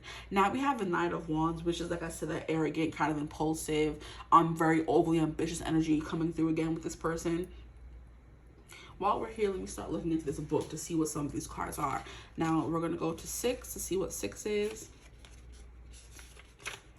Clouds. I am dark on one side and light on the other. Yes, that's what I was saying, the duality they have. Conflicts and doubts I am sure to bring. Interesting. You will not be able to see clearly. I will block your perception and let confusion reign. One thing I promise for sure is that I will pass, but the sun always shines after the storm has passed. So this person could be a little hard to, you know, deal with or get to know or open up. But once you do, behind these clouds, there's a sun. But like I said, this person vets people to make sure they're not in it just for the money or for the looks or for the prestige, you know. So they put you through hell, and those who stick around, I guess, get the benefits, essentially. So keep that in mind when you meet this person. That they're yanking your chain to see if you'll stick around, you know. Not that I agree with it, but I'm just saying. So it's a card that symbolizes foreboding and change. The negative and positive influences exposed by the direction the dark aspect of the cloud faces. The ascending birds on the right side of the card and the glorious breakthrough of the sun promise liberation from uncertainty. So maybe this person, their intentions are clouded the first time you meet them. You're not really sure where you stand. But I do feel like the more you get to know them, the more you stick around, the more they see you're there for them. And not they could probably give you, the more the sun will come out, the more you'll probably see the real them, you know. So maybe right off the bat they come off as arrogant and this and that and blah blah blah blah. But the more you get to know them, the more it's like, oh, okay, I see the appeal. I want to, you know, that kind of thing. Now the next one we have is 7, the snake. Watch out for me because I am always hiding. You can never trust or believe me. I am cheating, deceiving, and will betray you in a heartbeat. Be careful where you are treading. My fangs will surely have you dreading. Wow. Yeah. This person's a little... And look what I was saying here about, we have these cards here. We have the oogly googly. We have the demon that was singing and dancing. Then we have the musician here. So someone who puts up the front of being beautiful with the magician card, but underneath they're just an oogly moogly. Oh my gosh. Okay, I'm done. And even Oz was hiding being a werewolf. He didn't tell her. He didn't tell Willow until I think she caught him or something. So hiding a dark part. They're hiding a darkness. Oh, beware. But I mean, aren't we all? Maybe just a little bit, but I don't know. The snake said what it said. Wow. Okay, let's go on to the next one, child. What's the next number after 7? 16. Let's see what that says. Ooh, the ghetto already. And we haven't even gotten to like in the bedroom. Here we have the stars. Shiny sparkles, guidance, and healing is what is promised through a gentle feeling. So this person could be healing from these things. Like I said before, they could be a playboy. They could be a little bit arrogant. But underneath it all, they're just someone who wants to be loved. Someone who wants to be appreciated. Someone who doesn't want to be used. So maybe this person turned dark because they were always being used. Now they have to put the fangs out to keep away the people and not being used. And I do feel like the people who are the most mean are only mean to keep away the people who will use them because they're really sensitive on the inside. You know, that applies for some people, not everyone. But people who are like outwardly mean, they have a hard shell to protect that ooey gooey interior. Okay? People who are truly nice and will smile on your face and be fake are the ones you have to watch out for because they feel nothing. You know what I mean? But anyway, I am reassurance, inspiration, and a new path for your exploration. Wish upon the star, for I bring hope and light from afar. Look, we have the sun coming through, parting the dark clouds. Then we have the stars coming through. That is something that's prominent here with this person. And I do think their head is always in the clouds and the stars. They're always trying to come up with their next big thing. And here we have the King of Clubs, King of Wands. So that is what this is saying. This person's like a little stormy, a little arrogant, a little hard to get to know, a little uppity. But I do feel like beneath all of that, they're acting that way to hide something deeper, essentially, is what I mean. And look, in the 7, we have the Queen of Clubs. Interesting. So whether this is a man or a female for you, whoever's watching, just be aware a little bit. This person could have like some, like I said, darkness to them. The next number we have after 16 is 21. 21. Mountain. I come to bring you challenges and obstacles, blockages, and resistance. I will make you late for your date, and my coldness will make emotions off the plate. Oh, and my coldness will take emotions off the plate. What? Pay attention and beware. I can't be the enemy in your lair. We have 2 freaking cards and they're all on the same side, saying that, oh, wow, yeah, watch out. This person could put on the front and you fall for the glamour spell. Protect yourself. Do that. Anyway, the next one after 21 is 32. This is very interesting. I mean, I was trying to say something nice, but dude, you could, let me hush. I was trying to be understanding, but if this person wants to be a snake in the grass, then I don't know. 32. 32 is the moon. Love and romance, intuition and psychic abilities, imagination and creativity are but a few of these ideas I stand for. I reach across the sky and influence the waters. I am admired all around. I bring fame. I bring honors. Wow. This is giving me a celebrity who you think is one thing and you're excited to be with them, or someone who is like everyone wants them and you get them and you think, oh my gosh, I want a prize, and in the end you realize you didn't, but then maybe that was a front they were putting on, maybe you did. It's just like I said, up and down, a whole lot, and I called it from jump. I said it. This person's going to put me through the ring and I'm going to be tired. And what are we on right now? How many minutes have I been here? And I haven't even gotten to anything else. Jeez. Anyway, 33 is the key. Discoveries and solutions are my forte. You will find me in synchronicity, signs, and fate. When I land close to you, know that you have the means and the answers to what is troubling you. Interesting. Look to my right. I point to what is highly important or what needs to be solved. Look to the right. To the right of this freaking card, what is it? The snake, the person who's biting, the one who can't be trusted. And to the right of there are these 2 cards. Oh my gosh. I didn't even know, and I placed exactly this card to the right of it. And this is 8 of Pentacles, so it's working on something. It's mastering something. This person could be trying to overcome these things. Wow. And that's the Magician card here. They're doing certain things to make their life better. Okay, that's it. We're moving on to the next portion of the reading. We'll keep these out, but these gotta go because I need them for the next portion. But I didn't even go over 38.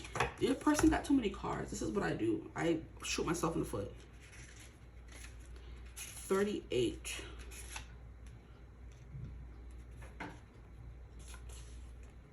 Bridges. Near or far, wide or narrow, steep or straight are some of my traits, but in whatever form, I am your connection to places, people, or points in time. I can span the spaces that separate you. I can shorten the distance that can bring you together. Yeah, so I do feel like there's something that connects all of these. The bridge connects the good to the bad. And like I said, every person comes with bad. So it's like, are you willing to deal with the bad? You know what I mean? And this person is working on this. They're trying to find the key to better themselves. So it's like they're trying to build a bridge and connect these 2 parts of their personality. The fact that the bridge is here. The 2 parts of them, the bad and the good, they want to build a bridge. Okay? Now we're going to get into what this person is like in the bedroom. I may have bit off more than I can chew with this person. And that's something you may think of when it's time to, when you are in a relationship with them. Or not even a relationship, when you're entangled with them. And I never forgot the kind of reading I'm doing, child. Like I said, this person likes to be at home, tangled up in the 100,000 third account sheet. So you will at least be comfortable while this person's dealing with their demons, child. Here we have Knight of Pentacles. Like I said, this person's in it for the long haul. I do feel like they're just looking for love and they want that, which is why they're fixing the more undesirable parts of their personality, I would say.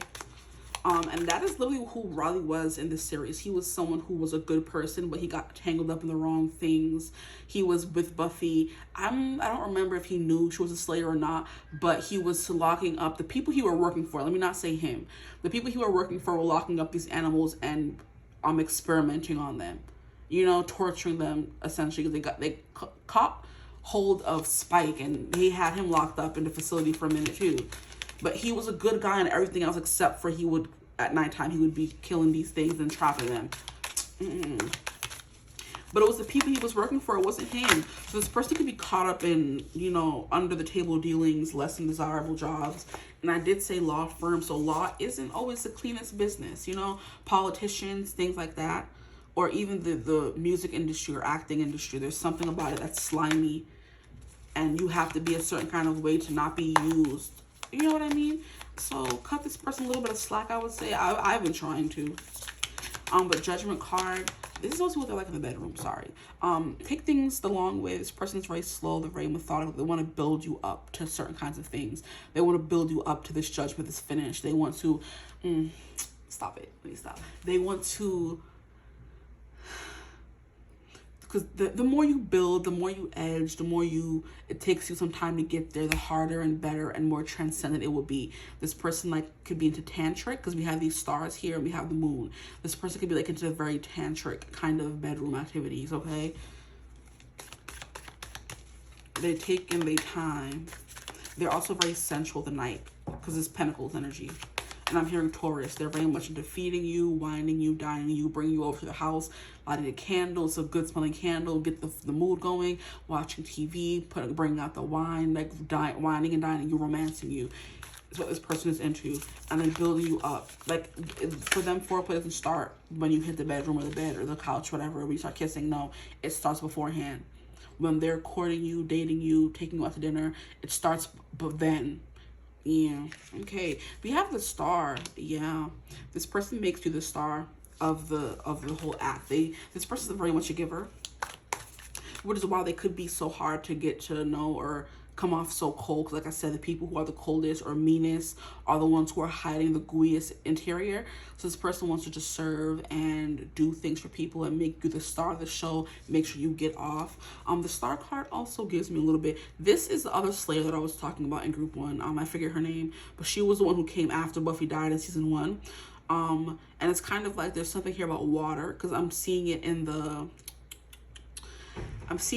this card in the what is it? One of the 18 plus sexual magic deck, and there's like a lot of water. Whenever I get that card and like an 18 plus reading, it gives water in the bedroom, you know, squirting, stuff like that. You two better not try to come for me, because these are not, I'm not saying nothing wrong, okay?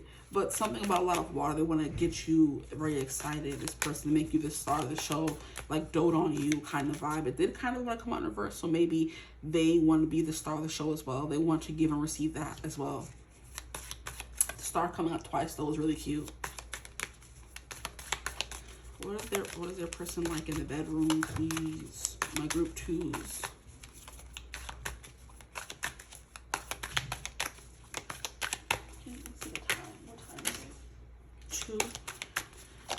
Time. I just don't want them kids to come home and start making noise. We have the 8 of Cups. Interesting. Yeah, the 8 of Cups is it's taking you a minute to get to your destination. It's giving delayed gratification as well. That came through in group 1 a little bit. The 8 of Cups is also like walking away from things that are no longer good for you. So this person can be good at doing that. I don't know how that would extend to the bedroom when we get into it. 8 of Cups, leaving. Cups is also wetness and emotion as well. So maybe this person may not be, they're big into like big finishes, water. Maybe they want somebody crying or they want you crying, because water was coming through with the star card. Maybe they want to make you cry in delight. I don't know. We'll see. What is their person like in the bedroom, please, Spirit? Their person like in the bedroom. Setting the mood is a big thing for them as well. Because the stars, kind of like maybe gazing at the stars, watching the stars. They like ambiance, they like light, candles. Here we have the 7 of Pentacles. Yes, they like to set the seed, set the mood. And look, we have the freaking 10 of Swords, where she can, where she had to unalive Angel. He told her, he said, you have to do it because I can't turn evil again. Oh no. No, this is when he was evil in season 3. And he tried to fool her and say, no, she stabbed him, and then he turned back into good angel. See, what? See, stop it. he was the big, mean, bad guy after they had for the first time. In season 2, they had relations, and then he turned into evil. No, 1, they had relations. Season 2, he was a bad guy. Or season 3 is Faith. Yeah, season 2, he was a bad guy. She ended up having to kill him, and he turned good, back into that good person right before he went into the portal. And then he ended up coming back again in season 3. And they couldn't do anything because they knew they couldn't do anything schmexual, because they knew he would turn evil again as soon as he, because the whole thing was that he was cursed to suffer, essentially. At any moment of ultimate happiness, he would turn evil again. And that's what happened when he was with Buffy that time, and he turned bad. So this is like giving me the vibe that this person may have, like, I don't know, they ghost you after you have a relationship for the first time or something like that. And you like kind of completely end things, and they turn nice again to get what they want, but you can't ever be together, because her and Angel were never able to be together ever. So yeah, this is feel like a one-off thing. Here we have the 7. Are these 2 cards or 1? It's looking like 2, child. Here we have the 7 of Scythes, the 7 of Swords, one to come out in reverse. So this coming out at all is playing into, like I said, the whole deceiving thing. Maybe this person likes to be like the bad guy, or chasing you is something that could be coming through, hunting you down. That kind of vibe is coming through as well, or just being the bad guy in general. At the bottom of the deck, we have Temperance. This person could like to, like, you know, err on the side of, how can I say it, good and bad. They like to tip, or, you know, like to make it a little bit like a dangerous thing, you know, turn into a bad guy, and then when it's over, they're back to being the nice guy, like I was saying here, you know. Or they could just be trash, and after the first thing, it doesn't go anywhere, and they turn evil after y'all sleep together for the first time, and then you have to kill them, and then they get nice again as soon as they see you're not the one to play with or mess with. I don't know. We'll see what comes through. I mean, you'll see what happens, honestly, if you even give this person a chance. Because like I said, these energies are just what's happening right now, what's coming through right now. You always have free will. But yeah, you may have to send this person packing, child, after they get crazy. 7 of Pentacles, like I said, putting in a lot of time, putting in a lot of work, definitely. The 8 of Cups is like moving on as well, leaving things. So I don't know how this ties into what they're like in the bedroom, but maybe they leave you there, they abandon you. I don't know. Maybe they don't take you to the finish line. Something as well could be coming through. But I do feel like if they're putting in all this work, they got to. Maybe this person finishes first, maybe. And that's something they could be insecure about. Because look at her. She's just like there, standing there, and he's like done. Because 10 of Swords is like the finish. This person's like completely knocked out and done, and you're still there like, excuse me, what about me? I'm done. I'm sorry. Okay, yeah. They're not all they seem. Nothing is as it seems. I'm hearing everything is not what it seems. There's something here about this person, like, I don't know, being good and being bad. I can't figure them out. And that could be how you feel as well. But the 7 of Swords wanting to come out in reverse, it's like this person is not what they seem. They may seem like a bad guy, but they're not. They may seem like a good guy, but they're not. They are the anti-hero, the gray. They operate in the gray. They have done bad things, but does it make them a bad person? Does it? Does it? That's up to you to decide. Like, I did what I have to do to survive. Let me look and see if these are straight. They are, for the most part. Okay. What are they like in the bedroom? Yeah, this person's like a builder up, or they want to build things up to like the final climax, the final showdown. This person could do some salty things. Like, see, I'm getting it, but I'm not getting it. I don't know. This person's confusing me. And look at this person, she's killing or doing something with a corpse. It's not giving necrophilia. Excuse me. This is not what it's giving. Anyway, maybe, who knows? I need to watch out for this person. I'm trying to make it a good reading, but I don't even know anymore. I don't even know anymore. And I just realized this candle blew. I didn't realize. Wow. Okay. This candle blew out and I didn't even realize. Had no idea. And I'm just sure this one fits. Okay. Yeah, let me get on to the next portion of the reading. Will this last long term? What are they like in the bedroom? Slow and steady wins the race. They want to get you there. I don't know, this person like has like a mission, I feel like, with the Judgment card. They could come off like a little cold and standoffish, or they take forever to get there. I don't know. Because Knight of Pentacles is someone who takes forever to do something. So this person could take too long to finish them. They want things to be long and drawn out, and by the end of it, you're over it and you're ready to stab them and say, it's time for me to go. I'm moving on to the next person, you know? Or teasing, playing too much, taking too long. By the time they're ready to finish, you're already like knocked out, you're already tired, you're already dead. Like, no. Or wanting to keep going and going and going and going and going over and over again until you're just like, I can't do it anymore, you know? That could be something coming through as well. Because for things to be like this, transcendent and like awakened, it has to be something big, you know? So it's like, you know, you finish once and then they want you to keep going. You're just like, excuse me, I can't. At that point, I'm a stab you. I'm good. You know, this person could be into stabbing as well. I don't know. They could be into knife play, blood play, wax play, stuff where they bring a little bit of pain to the pleasure. Yeah. So let's see what comes through in these cards. Will this last long term? We'll see what comes through.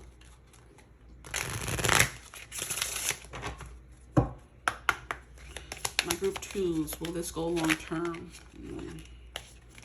We have perfect match. We have psychic connection. That could be that magician coming through. And then we have proposal. Wow.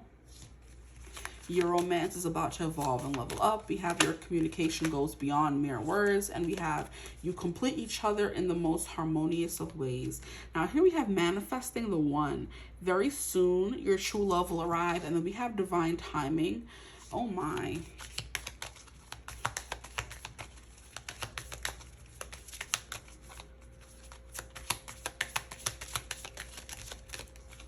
One more card, please. Can I have one more card? Thank you. It says twin flame union, heart, body, mind, and soul. I guess for some of y'all, that's a confirmation that yes, this could go long term. And like I said, I do feel like once this person opens up more, they're working on that kind of dark side of them. Or maybe you like the dark side of them. Not everybody wants someone who's prim and proper and innocent. Some people want like the darkness, you know? And this person may just be a perfect match because of what they like. There's always a perfect match out there for somebody, guys. If this doesn't sound like anything you want and you're still watching, then I don't know, choose another pile. Or if you're still watching, I would hope this is someone that you like. What I had to say. Like I said, when she met him, he was good. It wasn't until they had relations that he turned bad, and he didn't know the consequence of his actions. So maybe something that happened when you guys were together opened up something in this person. I'm not going to say him or her.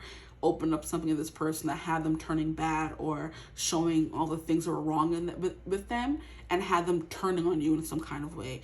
And you finally ending the connection or killing them, whatever, killing it, dunning it, turn them back into who they were, but you could never be with them again, you know? I don't know. This person could have done something to you. You guys could have a history, have a past. I have no idea. But we have proposal, manifesting the one, twin flame union, second connection, all these things. Here we have flirt. This person's very big into flirting, or you guys flirt a lot. It says extend your light-hearted energy to others. Will they end up together in the end? That's what I want to know. I think these cards are more. We have honeymoon. Yeah, I don't know. I think so. I would say so. But from what I saw in this reading, I just don't know. Enjoy the bliss of holiday time together. So maybe a lot of holidays. This person like takes you on holidays, takes you on trips.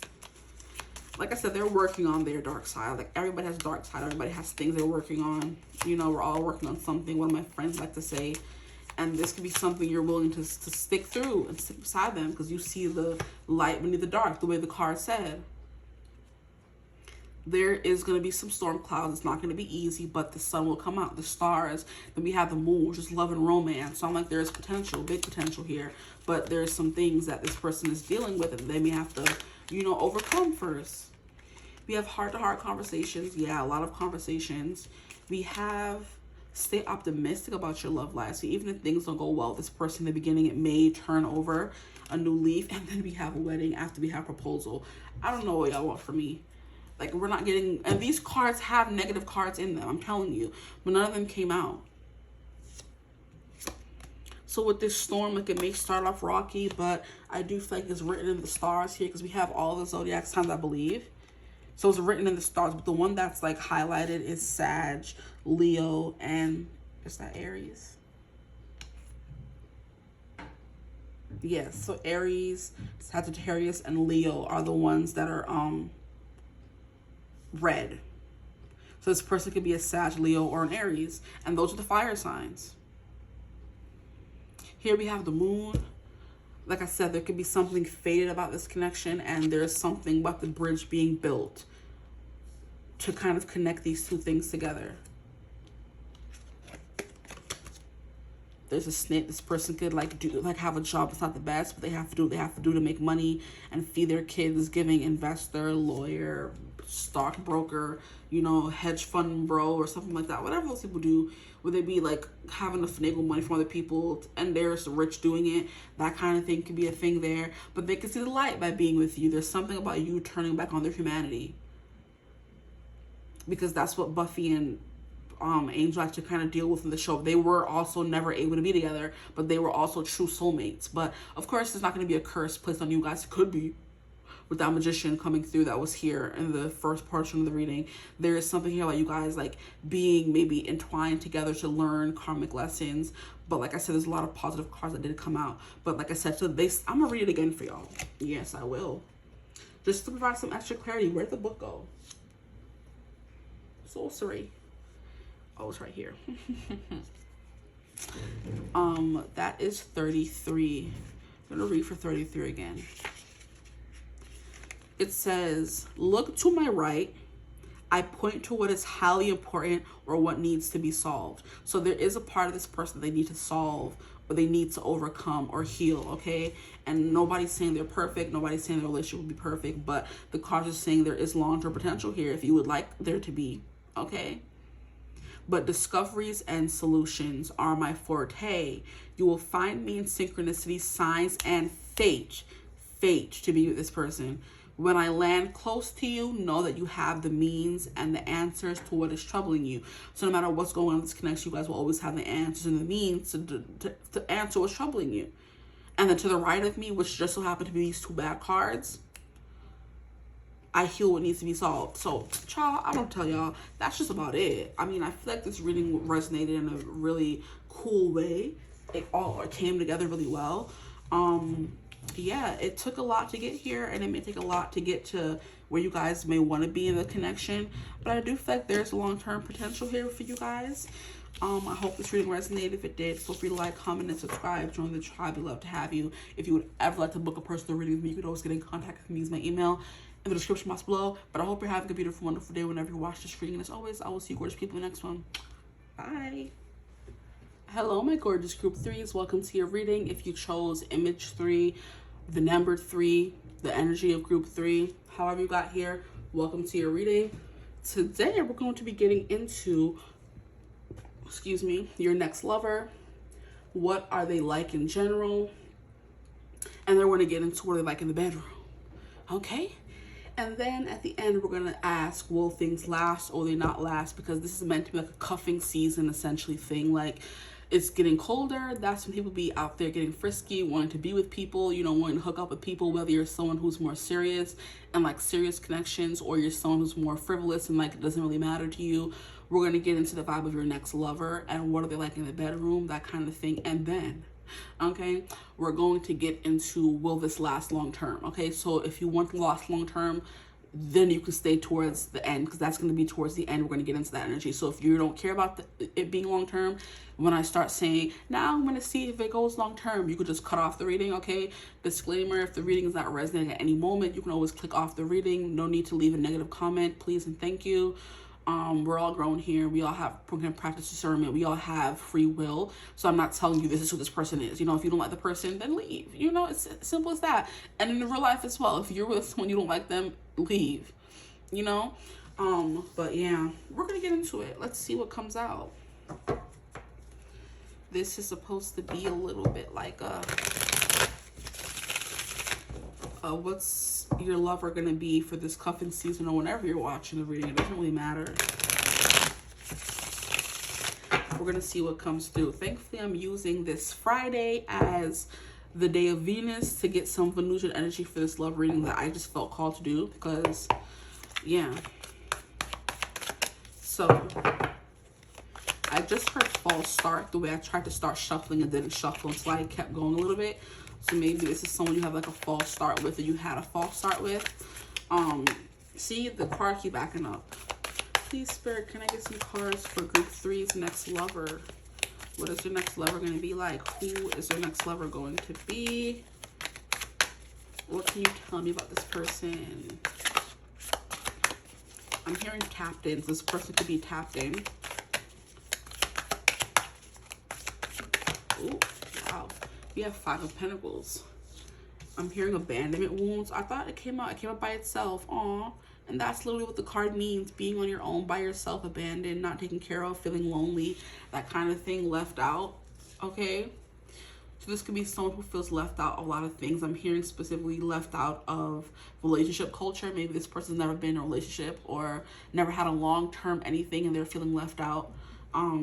When it comes to love and romance and all those things, like, I'm this age and I've never been in a relationship, or I've never had this and I've never had that. That could be something that's going on with this person. They feel like left out in some kind of way, or all their friends are getting married and they're not getting married. They don't even have someone to, you know, date, or all their friends have a good job and they're always traveling and have money to spend, but this person doesn't.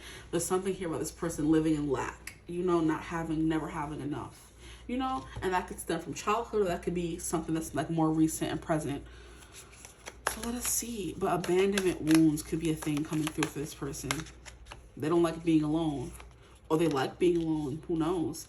We have a Knight of Pentacles, so a very slow moving energy, a very steadfast person. And we have the Knight of Pentacles, which is like a very slow, responsible, methodical, making sure every step was taken when it comes to doing something. And then we have the impulsive Knight of Wands in reverse. So this person is definitely a very level-headed individual. They can be someone who is very worrisome. They worry a lot though, or they have like intrusive thoughts. They have anxiety. Or I'm also hearing analysis paralysis. They have a whole bunch of different ideas or thoughts, and sometimes that keeps them stuck.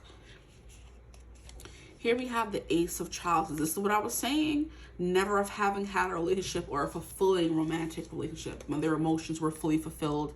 And then we have the High Priestess. Like I said, this person's tuned in, period. Y'all can just give me messages, and I love that. I love y'all, okay? They always have my back. Okay, so yes, this person feels fulfilled, feels unfulfilled or left out because they've never had a real romantic relationship, and it worries them. And it's making them think if they should just be someone who is impulsive and just goes out there and does whatever they want and sleeps around, because that's not something they're looking for. And I do feel like this person knows that that's not the way, but they think about it a lot. Like, oh, I should just go rogue and start sleeping around with different people and not care, you know what I mean? Or not look for anything long-term anymore. It's kind of like someone who wants that love, who wants that, you know, intimate relationship, but they can't because they also need something serious. They're like a demisexual, a sapiosexual. They have to know someone really well before they sleep with them, and they're just like, oh, I'm ready to just, you know, go rogue. And even if they want to, they can't, which is why we have this Knight of Wands in reverse. But it's coming out because the thought has crossed their mind many a time, you know? And like I said, yeah, the thought has crossed their mind. It's something they're always struggling with, like, oh, should I just go rogue and do whatever I want? But they know they can't because their spiritual side is like, nah. You know, that is a sacred energy exchange. You can't just be going around sleeping with anybody, especially if you're someone who is tapped in and tuned in, someone who's very intuitive, you know, someone who's seen the darkest side of humanity, and they can't just give themselves to anyone, that kind of thing. They know that it's a sacred energy exchange, and it's not just a physical. So they can't just be going around giving their sacred energy to anyone, because they have real sacred energy. Okay, hold on. Make sure it's straight and it's not. See, this is why you always check. This person likes to check things, make sure everything is good. This person's the kind of person who's going to check in with you to make sure everything's fine. Especially like after a fight or a disagreement. I feel like if you guys don't agree on something, you're like, are you good? Are you okay? This person's going to be a little bit quiet.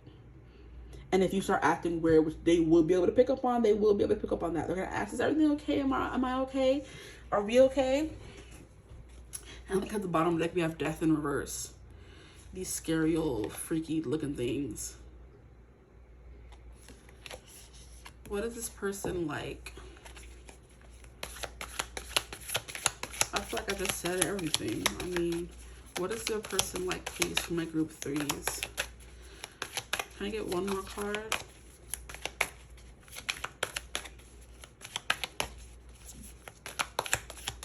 I'm getting a weird message. This person likes even things. So they're the kind of person like me and many other people out there who needs the volume to be on an even number, who needs the AC to be on an even number. They can't be having out here an odd number. That's me as well. I have to have even cards, which is why it crossed my mind. So I'm like, how many cards do I have here? So maybe not one more, maybe two more. I need an even number here, you know? And that kind of been like, okay, your person can be like that as well. Then, you know? Okay, so can I have two more cards? Because I need an even number. Can I get an even number, please? What is their person like in group three, the next lover? I'm hearing, go tell your lovers and friends that Ursher, John, and Luda had to do it again. So maybe this is someone who's a lover as well as a friend. They're a very good friend. I'm hearing they're a good friend first and foremost. So you guys can end up being friends first, and then things end up, you know, turning out to you guys turn to lovers after. Are these two? No. How rude. I know I asked for two. We have the Wheel of Fortune. We have the Queen of Wands. And we have the Lovers. Wow. And this is the scene for all my people who choose the group where I keep talking about Willow and Tara and them having a little magic moment in the park. And Willow's like, do I have to fight to keep because I'm not very good with the butch? And Tara's like, I'm cured, I want the boys. This is the scene right there. If you've never seen it, they're wearing their really flowy princess dresses. You know what I mean? Tara's giving up like Belle for me. And Willow was giving Sleeping Beauty. And it's just like cute. It's cute. I love that it came out. I'm like, yeah, look at that. That's what I keep talking about. For those who are like, what are you talking about? You keep bringing up Buffy. Who is that? She doesn't even go here. This person could like those kinds of movies and shows from when they were younger. Like, she doesn't even go here. That kind of thing. That's Mean Girls. And Buffy's is also in that realm because it was like a 90s, early 2000s show. Make sure they're straight. They're not. See, somebody keeps telling me this person has like a really good intuition.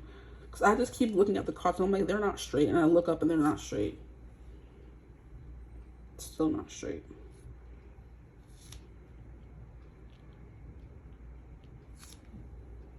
Wow, they still don't look straight. Oh, I'm about to start fighting. Swinging.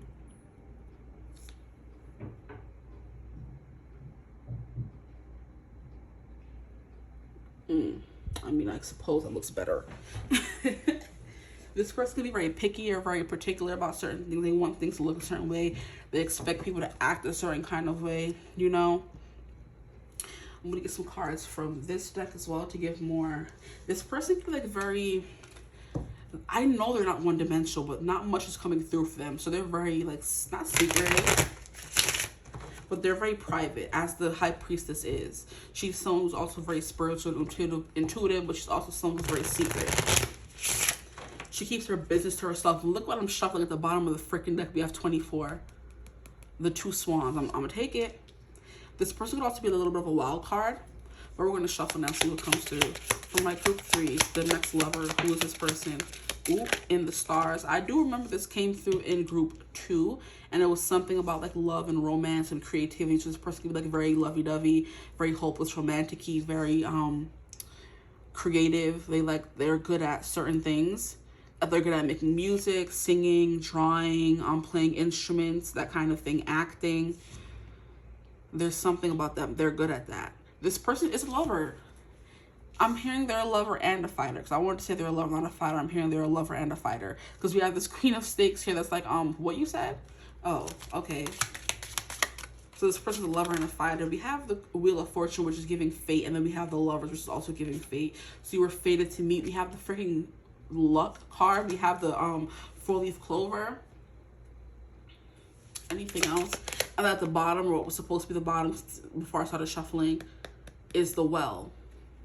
So someone who's very deep.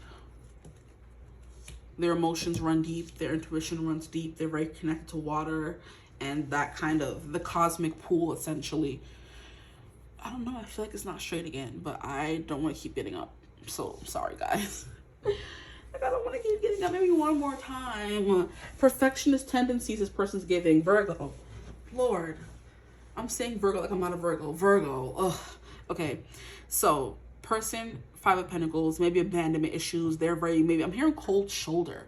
This person's going to give a lot of people the cold shoulder. It's giving me the example of people who are bad at, no. Let me get my wording right. The cold shoulder is giving me the vibe of someone who flirts by being mean, first of all, and also someone who acts that they don't want to talk to, they don't want to be there, but they actually do. That kind of energy is coming through. So that I can understand how this person could come off a little confusing, like they flirt by being mean. They can come off as someone who says, I don't want love, I don't need love. They do, that kind of thing. And they're like a really good friend. They're always there for people who feel lonely because they can pick up on little small shifts in energy. And if you're not feeling your best, you're feeling left out or lonely, they're gonna be there looking back like, are you okay? Even though oh my gosh, even though they themselves can be feeling lonely and left out as well, they're checking in to make sure their friends and their people are okay as well, because they know things don't feel right to them, you know. Knight of Pentacles, slow and steady wins the race. This person wants to take things slow. I'm hearing, take me the long way around your town. That was off key. Take me the long way around your town. Were you the queen with the silver crown? I want your red blush and story, your heart and your glory that makes you who you are right now. So this person wants to know everything about you, essentially. That song is called A Long Way by Brett Eldridge. And he's basically telling the girl he's enamored with, take me the long way around your town. Take me to where you grew up and show me every single thing that made you you. Show me the red Chevy you drove when you were younger. Show me where your father met your mother. And the song starts off as, don't think I've ever seen your kind of pretty. Wandering around this midnight madhouse city. You got a look that says you've got it all together. And if you don't mind, I'd like to know you better. And then go to the chorus. Take me the long way around your town. That song is coming through. So that I want to get to know every single thing about you. I want to know the demons you keep behind closed doors. I want to help you fight those demons. That kind of energy is coming through, like a fierce warrior-esque kind of energy with the Queen of Wands, because they sense something lurking beneath the depth. Like, you're telling me certain things, but I'm like, I know there's more. Tell me more. I want to know everything. And this is the kind of person who's going to help you then slay those demons. Like, hey, tell me what's wrong so I can help you slay them. You know, they want to heal, essentially. Okay. With the Knight of Wands in reverse, this person does have a little bit of like a impulsive, spontaneous personality, but it comes second to this responsible personality. With the Knight of Wands, they have that in them. They have that energy of wanting to be impulsive, sleep around, be arrogant, be stubborn, that kind of energy, but it comes second to this. It doesn't win very often. So they can be very loud, very funny, but more than anything, they're responsible. They're going to take care of people. They're going to make sure their friends are good. That kind of vibe before anything else. And then once everything is good in their life, then they could be crazy and go out party and drink and da-da-da-da. But that's not their default mode. Their default mode is responsible. Perfectionist, okay? Who cares for their friends. Now, with the Nine of Swords, we have an energy of someone who thinks too much. Their mind is always going. And I did say Virgo energy, and that is also Virgo energy. Also Aquarius energy is given like humanitarian, wanting to make the world a better place. And like when things happen, they're very sensitive to like news. Like, oh, this person just died. Oh no, this hurricane just hit here. Oh no. They're very sensitive to those kinds of things, you know? Now, with the Ace of Cups in reverse, like I was saying at the beginning, they never had a serious connection with they wanted, you know? This is the kind of person who would empty all of their love and emotions into other people instead of themselves, okay? So they're selfless instead of self-loving, that kind of vibe. So they make sure everyone is good, and at the end of the day, they turn around and see nobody was there for them. So they were sitting there fixing everyone else, pouring a little bit of water into this person's cup, pouring some water into that person's cup, making sure this person ate, making sure this person did that, and then when they turn around, no one did anything for them, you know? or the people, that kind of thing, you know. This person could attract broken people because that forever puts them in an energy of healing other people instead of people coming to heal them, you know. Some deep stuff. The High Priestess and the Wheel of Fortune coming out together is kind of giving me this person's a fate. They have a weight to bear. This person came here to do some kind of work, and it puts them in, like, it's giving a shaman kind of energy. So this person with these two, like, I think there's a connection between them.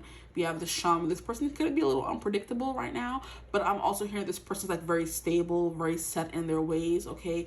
The Wheel of Fortune does also represent Scorpio. So this person could be a Scorpio. We have Taurus, we have Aquarius, and we have Leo.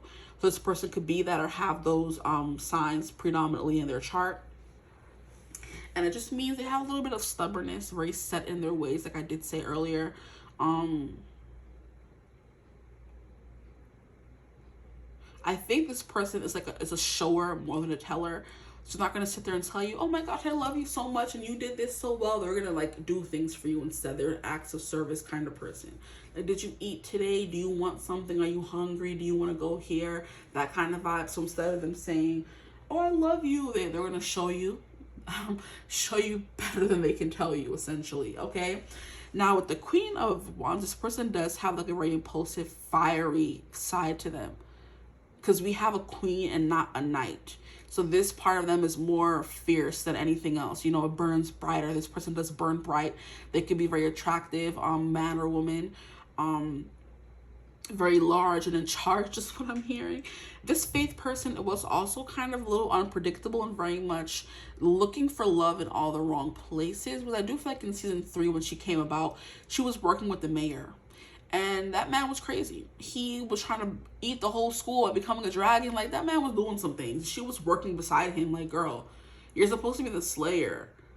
You're supposed to be killing things like him. Why are you in cahoots with things like him? You know what I mean? So a little bit of that maybe could be coming through as well. Or they slay the demons. They're one of the slayers. So we're not getting Buffy. We're getting Faith, which she had more of an edge, which is what I meant to say. Instead of like she's working with a bad guy.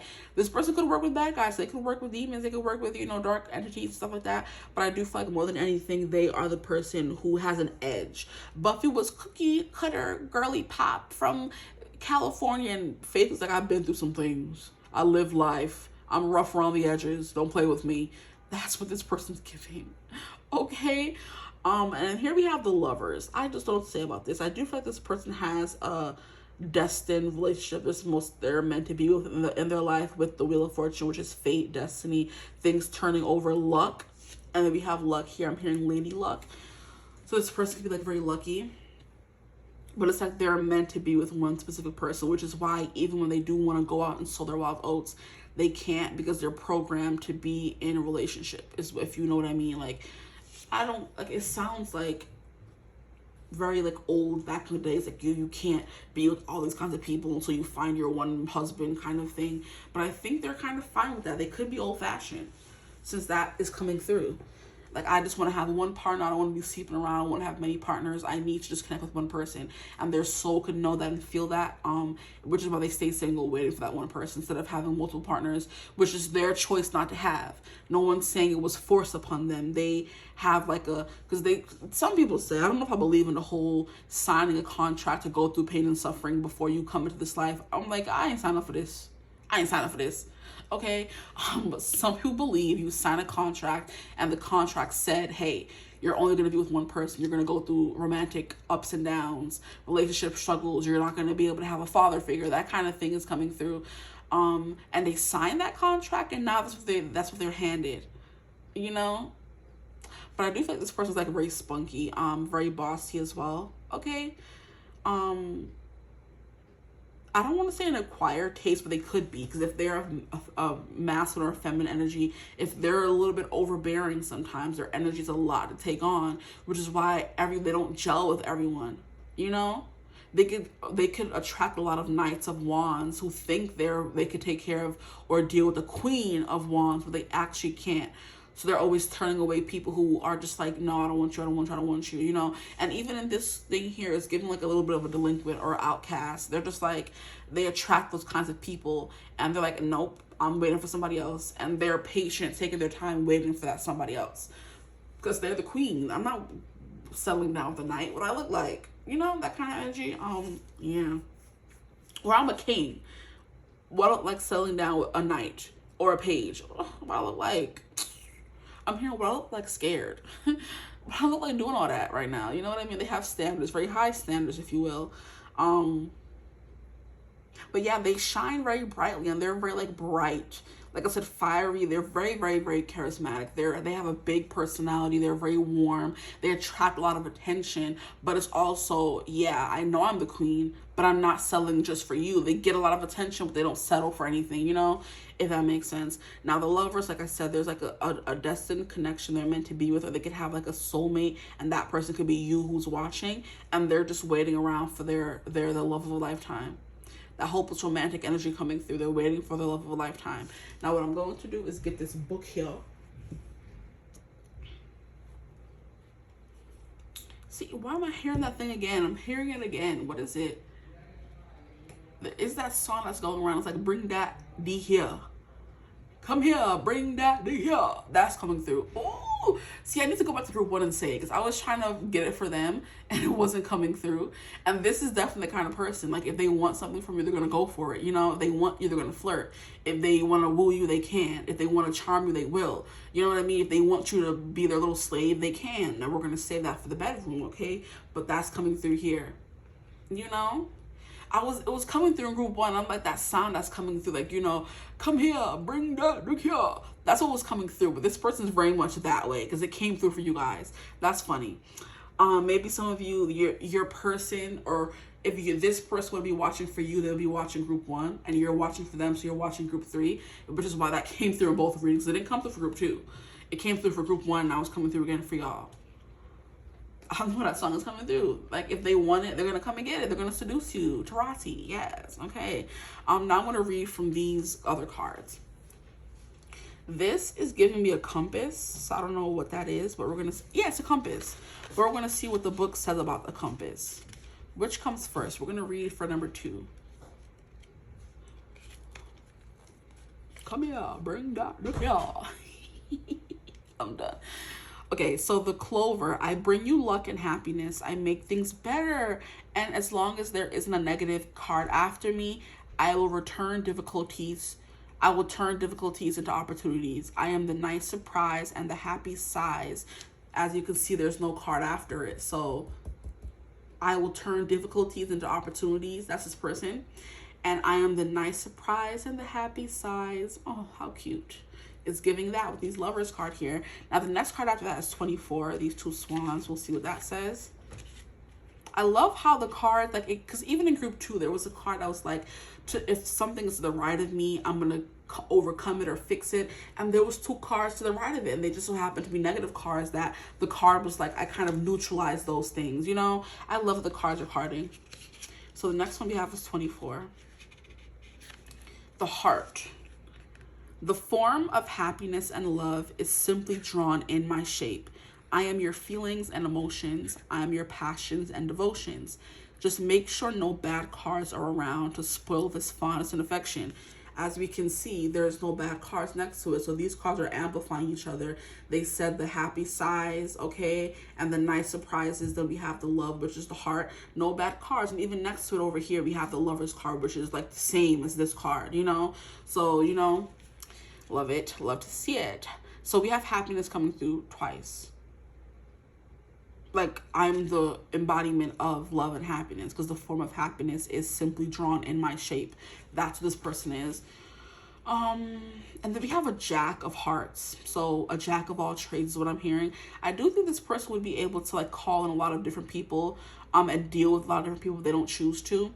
Here we have the 6 of Pentacles, which is someone who's very generous. They're very giving. They're good to be around. They're charity. They're going to help you if you need help. That kind of energy that I was getting from this card here. The next card we have is 32. Let's see what that says. And it says, the Moon, love and romance, intuition and psychic abilities, imagination and creativity are but a few of the ideas I stand for.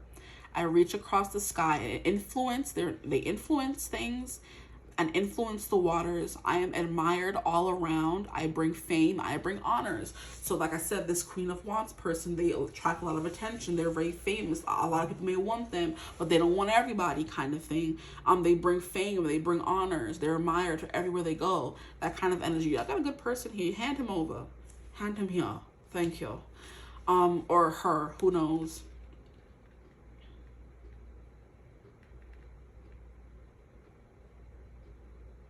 Okay, so I feel called to read this one little part, so let me read it really quickly. In Lenormand traditions, the moon is recognition by others, reflecting on oneself. It is thus fame and notoriety. It illuminates only what others project onto it. So when it turns up in a reading, careful reflection is required. This person makes you think about yourself. The things that you may not like comes out around this person and makes you have to reflect on the person you are and become better. That healing, that becoming better brings opportunities to. That kind of vibe is coming through. So you are a reflection of people, okay? Or people reflect what they want on you. Maybe this person will help you become a better person, is what I'm hearing as well. But people tend to project onto this person, but that what they're trying to project onto them is going to be reflected right back to that person. You know? Anyway, now the last card we have is 42. I feel kind of bad didn't read these for group 1, but the message just came through clear, I feel like. Now the compass. I am here to help you find your way. If it's a journey to be taken or a choice to be made, I can provide you with the directions and a path so you don't stray. That's this person. Guide, shaman. If you're lost and need help, they're going to be there guiding you. That kind of thing. They're going to take charge and take the lead and make sure you find what you need to do. If you're doing something wrong, they're going to tell you you're doing something wrong. They're going to hold you accountable for your actions. That kind of vibe. If you try to project things onto them, we're going to project them right back onto you. That kind of thing. And like I said, this person, like, it was kind of hard to read them a little bit because they came off as like a surface level person, what they really weren't. Because of course we have that well coming through the bottom of the deck. So something people may miss about them. I wonder if it's still there. No. With the well at the bottom of the deck, there's a depth there that people may miss initially because they may come off as someone who's pretentious or holier than thou, maybe, and it's just like, But this person is like, they're that for a reason. They have fame, notoriety for a reason, child. What you mean? Yeah. This person, like, it's like a solarium is what I'm getting from this card. So this person could love staring at the stars and the moon. Astrology is also coming through. They could lead and help people through astrology and spirituality. So it's giving, like, you know, tarot reader, astrologer, that kind of thing, life coach as well. There's other embodiments of spirituality that doesn't always contain, like, tarot readings. But anyway, we're going to move on to the next portion of the reading. So I'm going to put these cards back. These can stay. But I'm going to bring the other two. Move these over.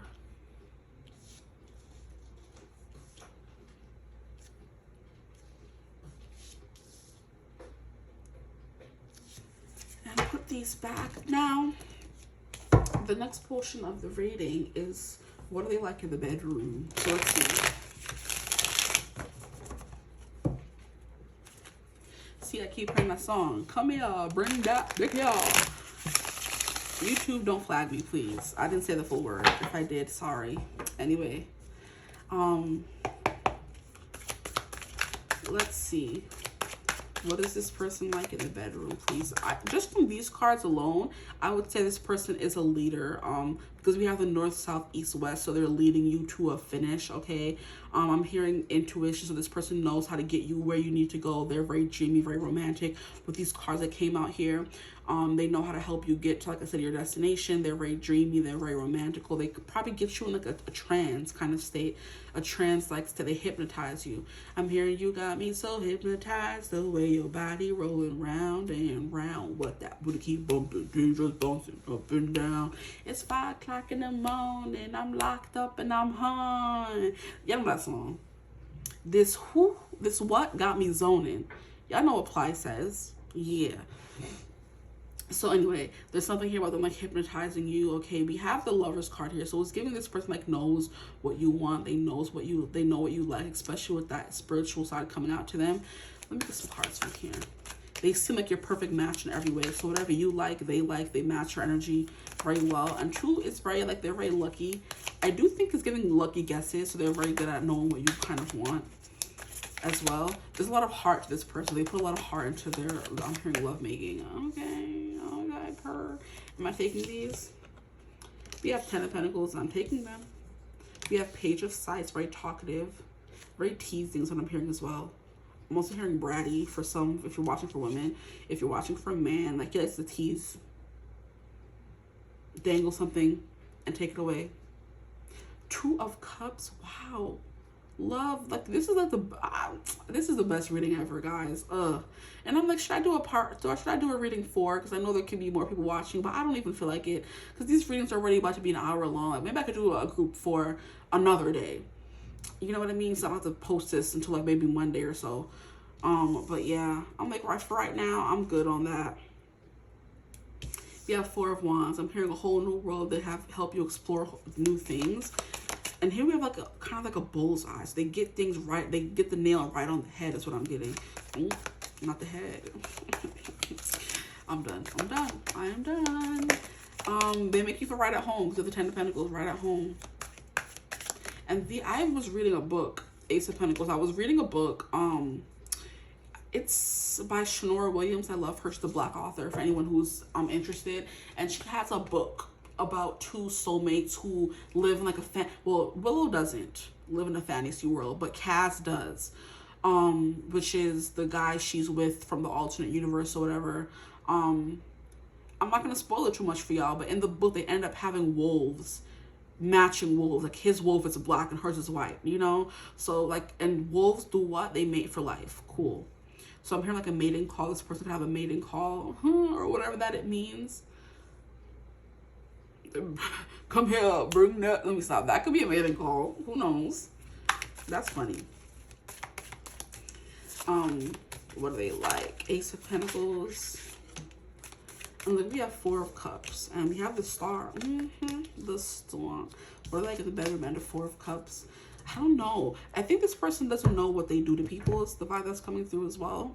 It's kind of like, or they may be like, they don't know when people are interested or want to have more with them, because we have this person here who's like aloof. They're just like, oh, nobody wants me, nobody wants to be with me. And what they don't know is that there's like a line around the corner of people who wants to be with them.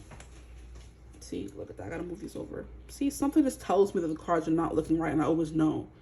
And I don't know what it is, but I'm glad I know, because I don't want them to be out of frame for you guys. I wonder if it was out of frame last time. No, I checked. I made sure. Yeah, this person's very thorough. They want to make sure you're good. They're checking in throughout. Okay, better. They're checking in throughout, making sure things are good. You guys are having a good old time. That's a 2 of Cups. Like, you guys are very evenly matched. And it's funny because we have the 2 Slayers here. So like I said, whoever you are, you have someone who's also the same exact way. So whatever you're into, you have the person who's into the same thing or the opposite.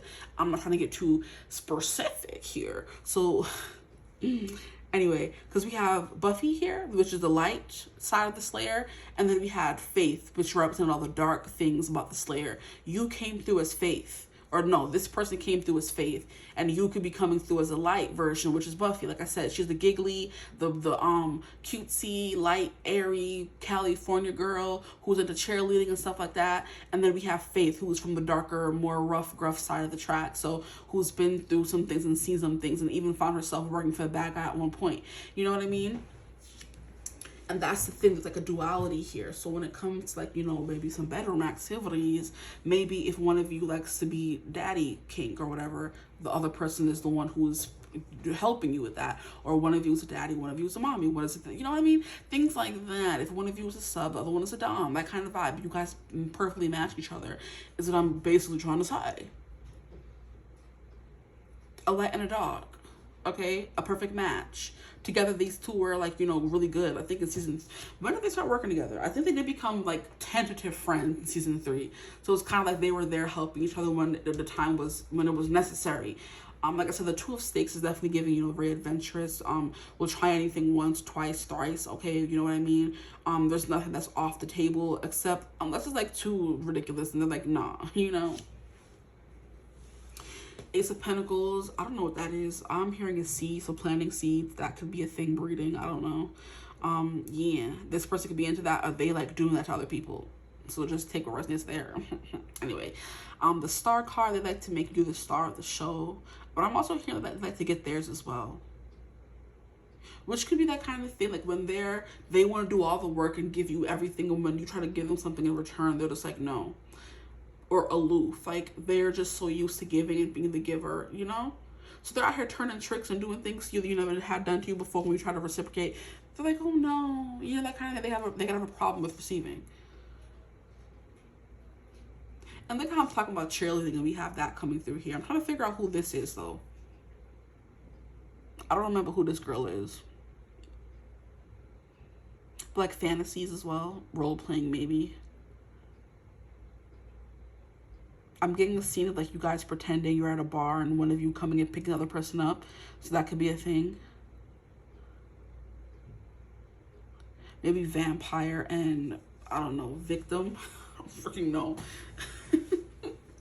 I'm just saying what comes to my mind. Traveling, exploring, I don't know what else is coming through. But I love how we have the moon and then we have the stars here. So this person could like be willing to give you the moon and the stars, essentially. Definitely getting like some dom and sub, or like dark and light play. Maybe, yeah.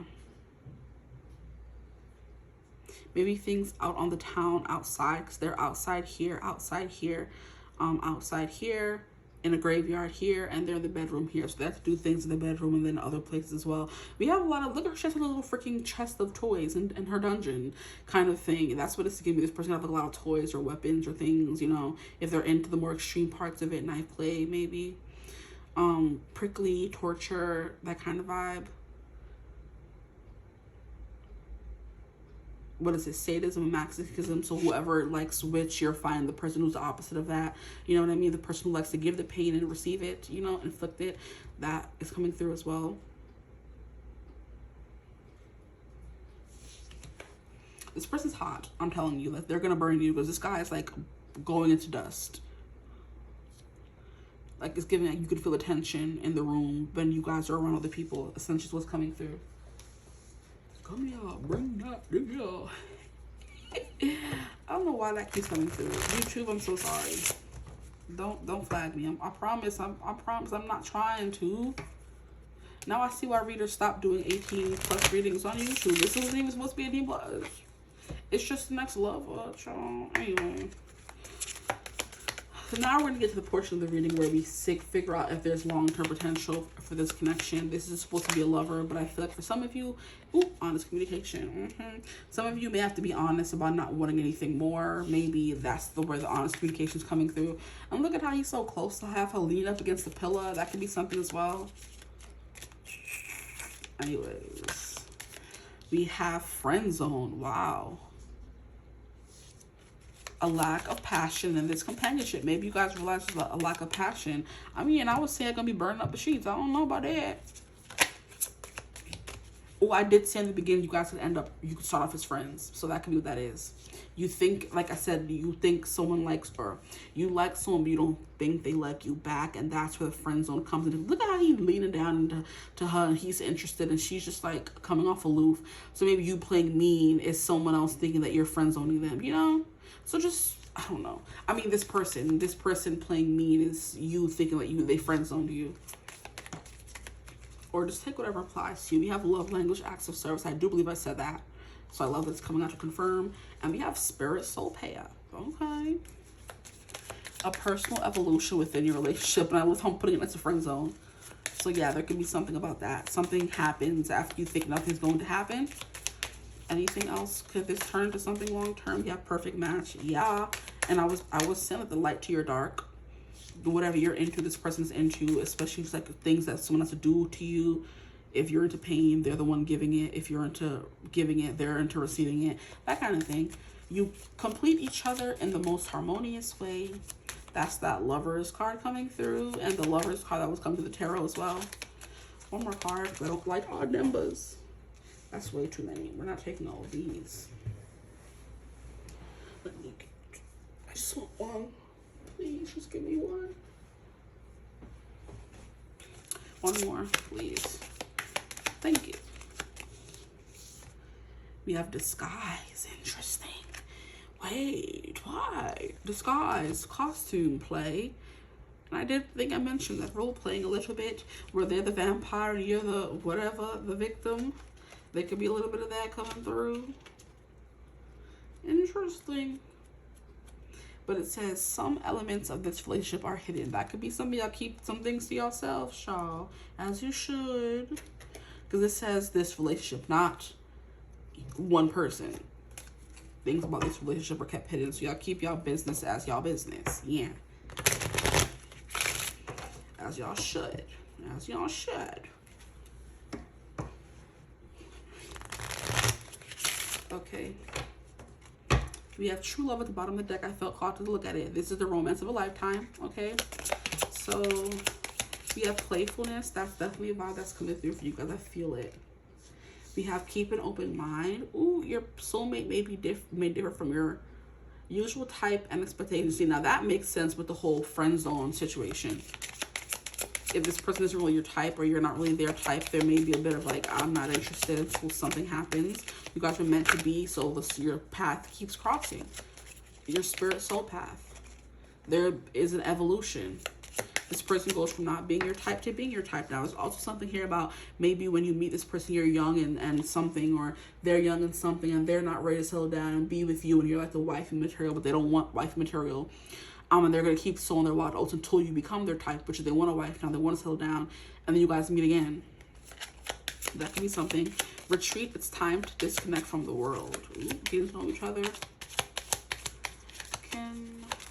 What else? Hey, stop playing. These cards want to fall out. We have attraction. See, so don't fret, my pet. You attract romantic love by enjoying the moment fully. So having fun, going out, having a good time. Then we have wedding. Wow. So this is 1, 2, 3, 4, 5. I need one more. This situation involves marriage. So this could be someone you end up marrying. And then this could be the one. I'm only going to take this one. I mean, why not? You could have kids with this person because they all want to come out, y'all. And then we have honeymoon. So we have retreat, we have honeymoon. And then the real kicker is this could be the one. That's it. He could be the one. Smooth rocking, slow talking.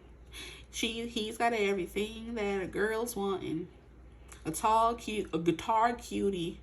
He plays the groovy, and I can help myself from how my heart is thumped and think I'm really digging on his vibe.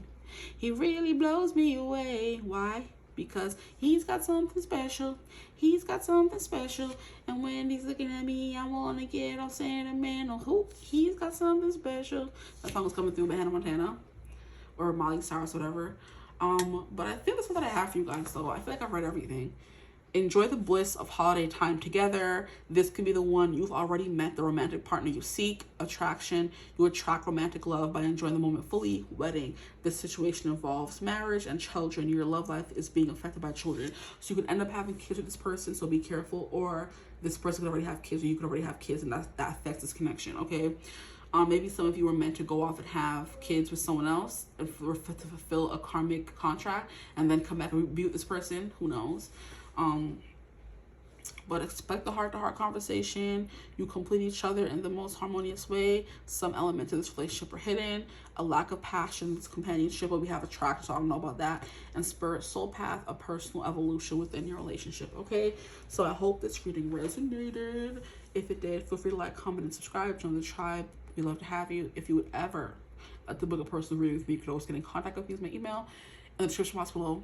But I hope you're having a beautiful, wonderful day whenever you're watching this reading. And as always, I will see you gorgeous people in the next one. Bye. Hello, my gorgeous group 4s. Now, I was fighting to tooth and nail to not have to do a group 4. but it seems like Spirit wants a group 4 today, so we're doing a group 4.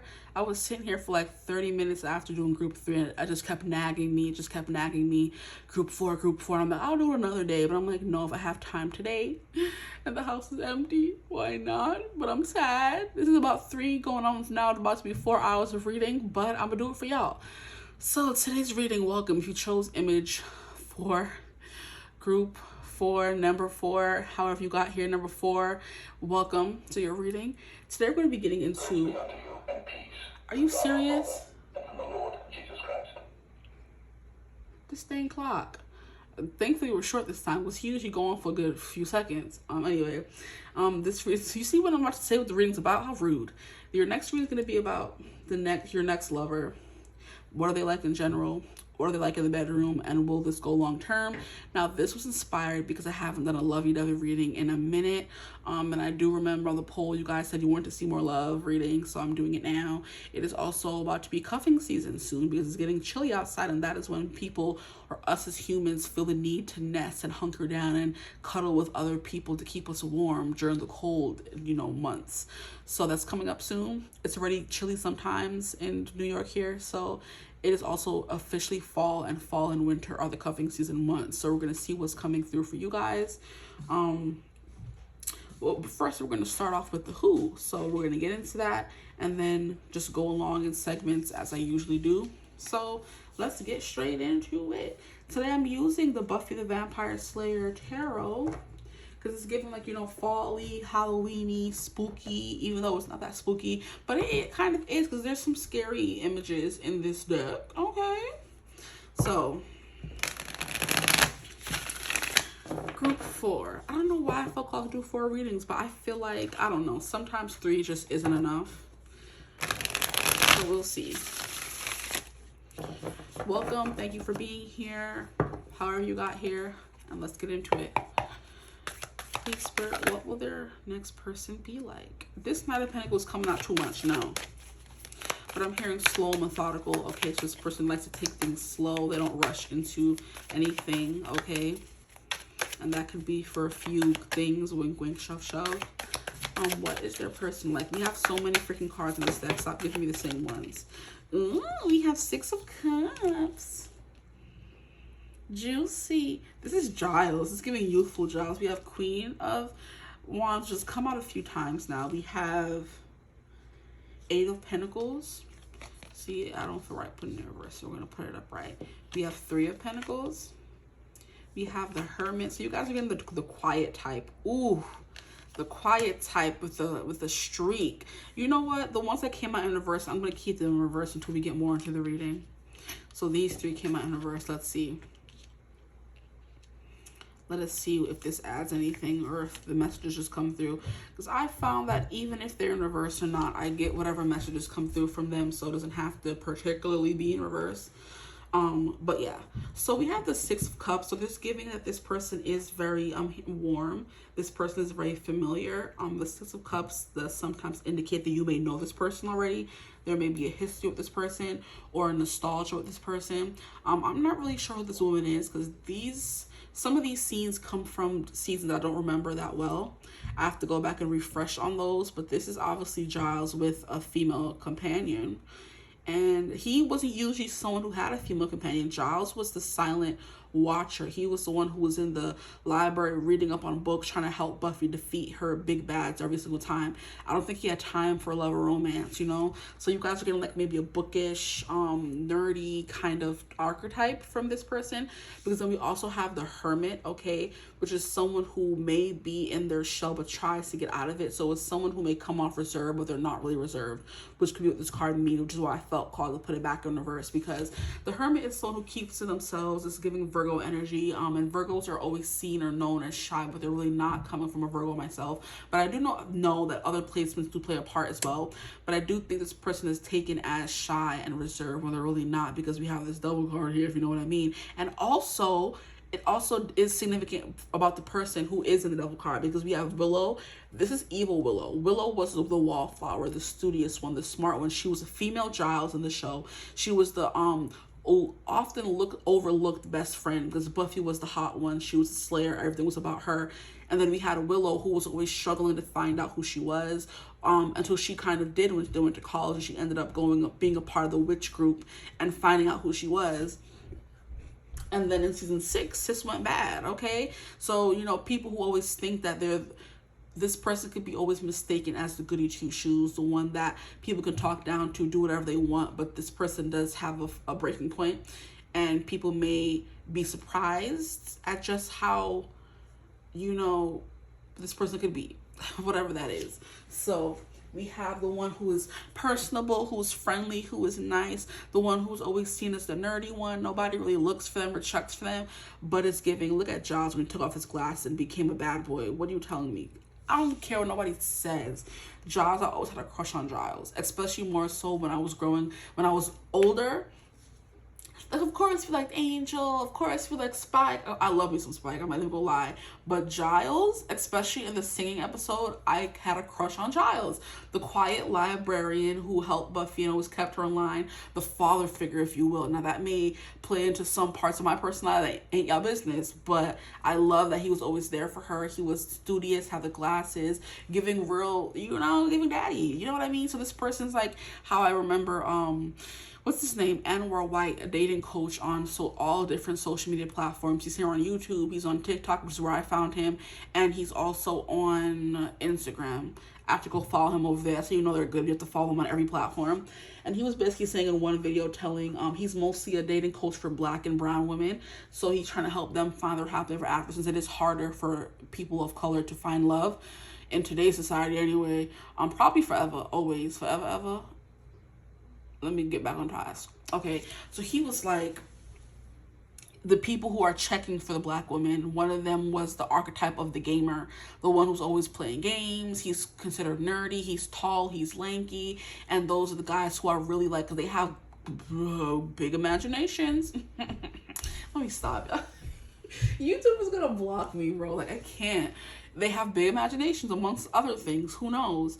And they are the ones who are quiet and no one is really looking for. So they know what it's like to be on the outskirts, because no one is checking for the colored women the same way no one is checking for the nerdy gamers. And they always make a great pair. And that's what this is giving me. The quiet nerd, the one who did his work, the one who's smart, the ones who are in tech, the ones who make a lot of money, but they're still seen as nerdy and no one is looking for them. But look, lo and behold, we have the devil here. So they're hiding something. They're not always freaking quiet and meek and pushovers. It's not what they are. They're definitely more than that. So I do feel like you're getting someone who is not all as they seem, because we have this Queen of Stakes here as well. So they do have like they have an allure to them. They have a sex appeal to them. They do look very good. And the sunflowers, I did say in another reading and I'll say it again, the sunflowers are not known to be the best or anyone's favorite flower, even though I love a sunflower. And I remember a commenter said they love a sunflower as well, but they're not as coveted as roses or any other flower. They're just like seen as, they're sunflowers, but I love a sunflower, just to say, the same way I love a nerd or whatever. I love everybody. Spread love, guys. Yes. Anyway, someone who I feel like they're called sunflowers because they kind of face the sun, they turn up towards the sun, that kind of thing, or they grow towards the sun. They kind of have the whole very dark middle, the brown middle, and then the contrast essentially is what attracts me to the sunflower. And I remember like mostly seeing bees attract to them, because they're just like, I don't know, I love them. They're mesmerizing. There's a lot more to it than meets the eye. You can get lost in the sunflower in a way you can't get lost in other cars. Why people slamming their doors? Can they relax? Sure. Anyway, also there's a movie called, I forget what it's called, but it was on Netflix, and it stars, if you guys know Stranger Things, the best friend that disappears in like episode 1 or 2, she was something, the loser, Sierra Burgess, or Sierra Burgess is a loser, I think is the name of the movie on Netflix. It's a really good movie if you guys feel called to watch it. Basically, she ended up having a catfish, but not really catfish. No, it was a catfish because she was pretending to be somebody she wasn't. One of her friends was no, she used the pretty picture of a cheerleader girl in her school to make this other guy think she was talking to him. So he messaged her. She didn't go reaching out to him, trying to catfish him. He messaged her saying, hey, are you this person? And she didn't say she wasn't. So he thought in the whole time that she was this, you know, beautiful, conventionally, stereotypically beautiful, pretty cheerleader girl. And she wasn't. She was like a bigger girl. She was like, you know, was more smart. She was also a gamer, I would say. She had like I think her friend was like the sassy gay character. The black gay character they always give the, you know, main character girl. And she was pretending to be somebody else. And they had such a great connection. And in the song, not in the song, in the movie, she writes a song named Sunflower. And she's basically saying, I'm a sunflower, nobody wants me, compared to the rose that the cheerleader girl was. And the reason why I didn't, cause I'm a sunflower, a little funny. If I were her, maybe you'd want me. But you don't have a clue the sunflower is waiting for you. Cause I'm a sunflower, a little funny. If I were a rose, maybe you'd want me. But something you don't have a clue. This sunflower is waiting for you. So she compares herself to the rose, which everyone loves, and you know, what is it called? Associates with love and romance and this and that. And then if you have the sunflower that gets a lot of flack for not being as attractive as a rose, and that's basically what she compared herself to in the movie. And the guy had the nerve, the absolute gall, to be like, "Oh, I would have liked you still if you just told me who you were." And she was like, "No, you would. Stop your lies. Stop your lying." Okay, but basically that's what this is is giving. Someone who may not be the choice, but is, you know, beautiful or interesting or relationship material worthy in their own right, you know.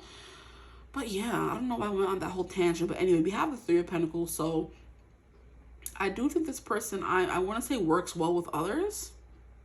But they may be a bit like solitary. With the Hermit and the Three of Pentacles in reverse coming out, it's like they're a solitary creature, a lone creature. They can spend a lot of time by themselves and it's not a problem. Because even in this card here, let me show it to you. We have two people in separate rooms. Even though it looks like they're in the same room, they're not. And here are the three guys I was talking about in the other reading. We have Warren, we have Andrew, and we have this guy that I never remember his name. Sorry, guy. But they were the trio who were nerds in the freaking show. And so they decided to stop being seen as nerds and they became evil villains to use their smarts for evil. Oh my gosh, mind blown. Exactly what I'm saying. Willow, she was always seen as this and a pushover, and it just so happens it was these three guys in season 6 that made her turn into an evil villain because they killed Tara. Spoiler alert, sorry, the show's been around for too long now. They killed Tara, which was her girlfriend, her lover, and she turned evil. So she had that evil in her the whole time, but she was like, she would never have been seen as someone, if we would have watched from season 1, someone who would become this powerful evil sorceress, you know what I mean? But I love how these three guys came out, and they're the ones who turned Willow evil, but they were also the ones who turned evil themselves because they were always bullied as being nerds. Wow. Yeah, but it seems like they're waiting in different rooms, but they're not. So like they're separated from people. And I do feel like Warren, in his own right, even though he was the mastermind of these two, they were all a group, he was the one who took it too far. These two were always like, maybe we shouldn't. And he was like, nah, I'm doing what I want. I'm the leader of the group. And they got the wrath of Willow. But anyway, yeah, this person like may work well with others if they have to, but they do better on their own. It's something I'm getting. Now let me get up and see. Make sure these cards are straight. Who is out here making this noise on a Friday evening? It's crazy to me. No, that's still a little...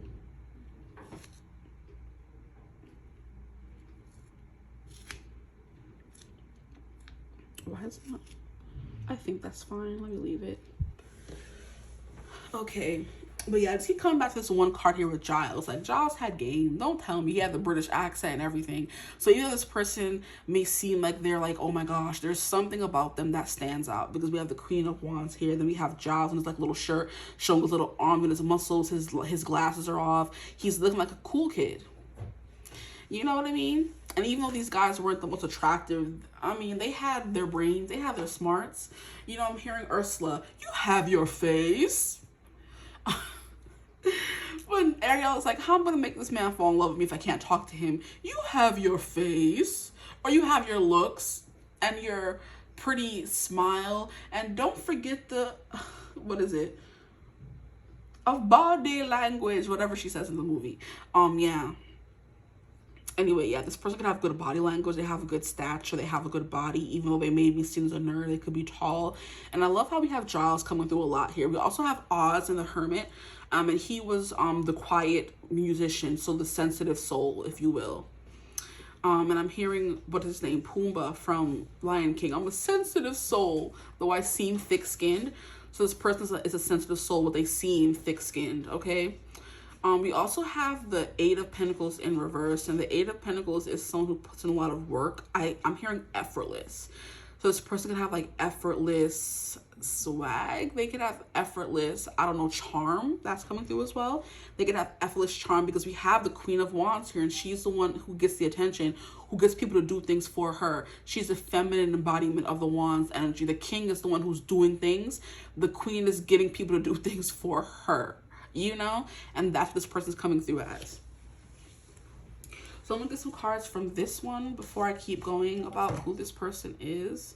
But it's giving me I'm hearing she's all that. How in a lot of those old 90s movies, or even whatever movies, they make the girl seem that she's dowdy, I think the word is, or unattractive because she's wearing glasses, and they put her in these like big clothing and she's not beautiful. But like I was saying, even Willow was beautiful. Like, you're not gonna tell me she couldn't compete with Buffy if she wanted to. But they just made it seem like she wasn't attractive because she was smart and she was quiet and kept to herself. No, Willow was a baddie, and that's it.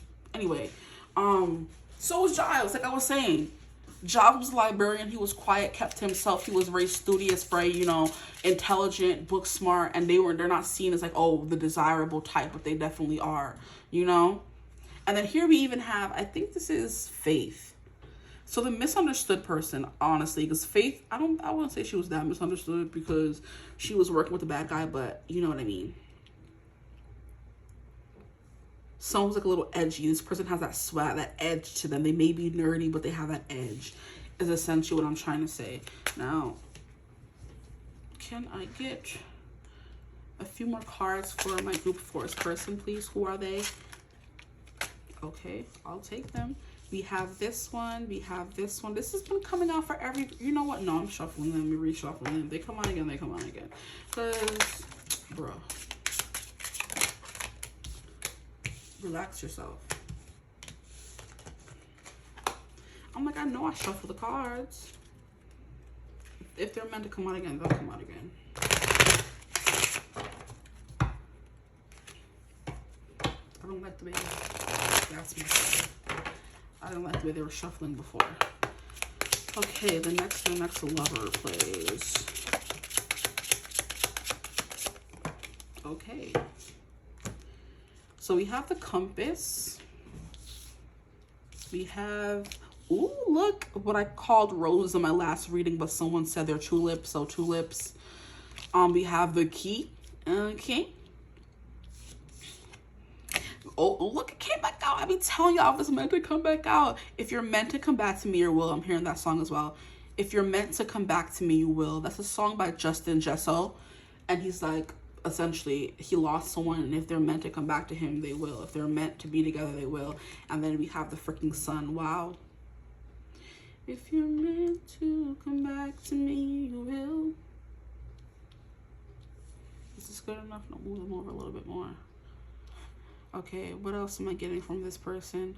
They have a confidence, they have a swagger, they have a surety about them that makes them attractive. They've leaned into being the nerd, but being the nerd with that, like I said, the edge.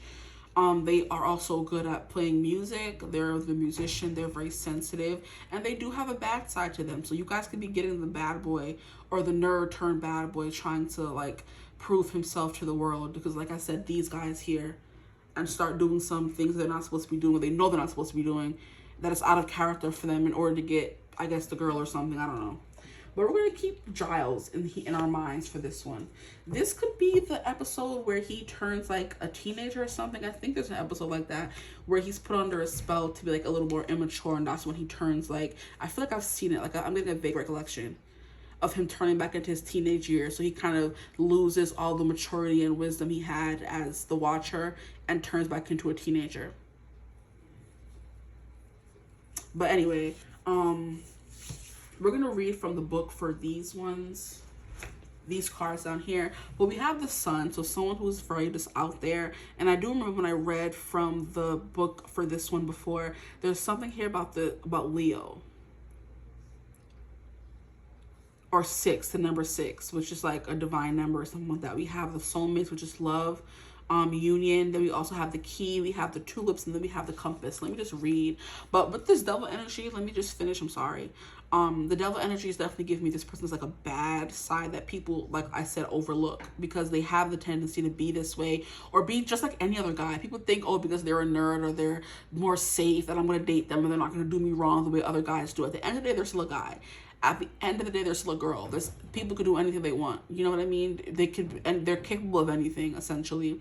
So that's what's coming through here as well. But this person does have like a very sexy, mysterious, naughty, forbidden kind of side that they don't let everybody see. Anyway, yeah, they have like a lot of power. They're very powerful. They're also easily, they could tempt people into doing things. That could be one of their powers.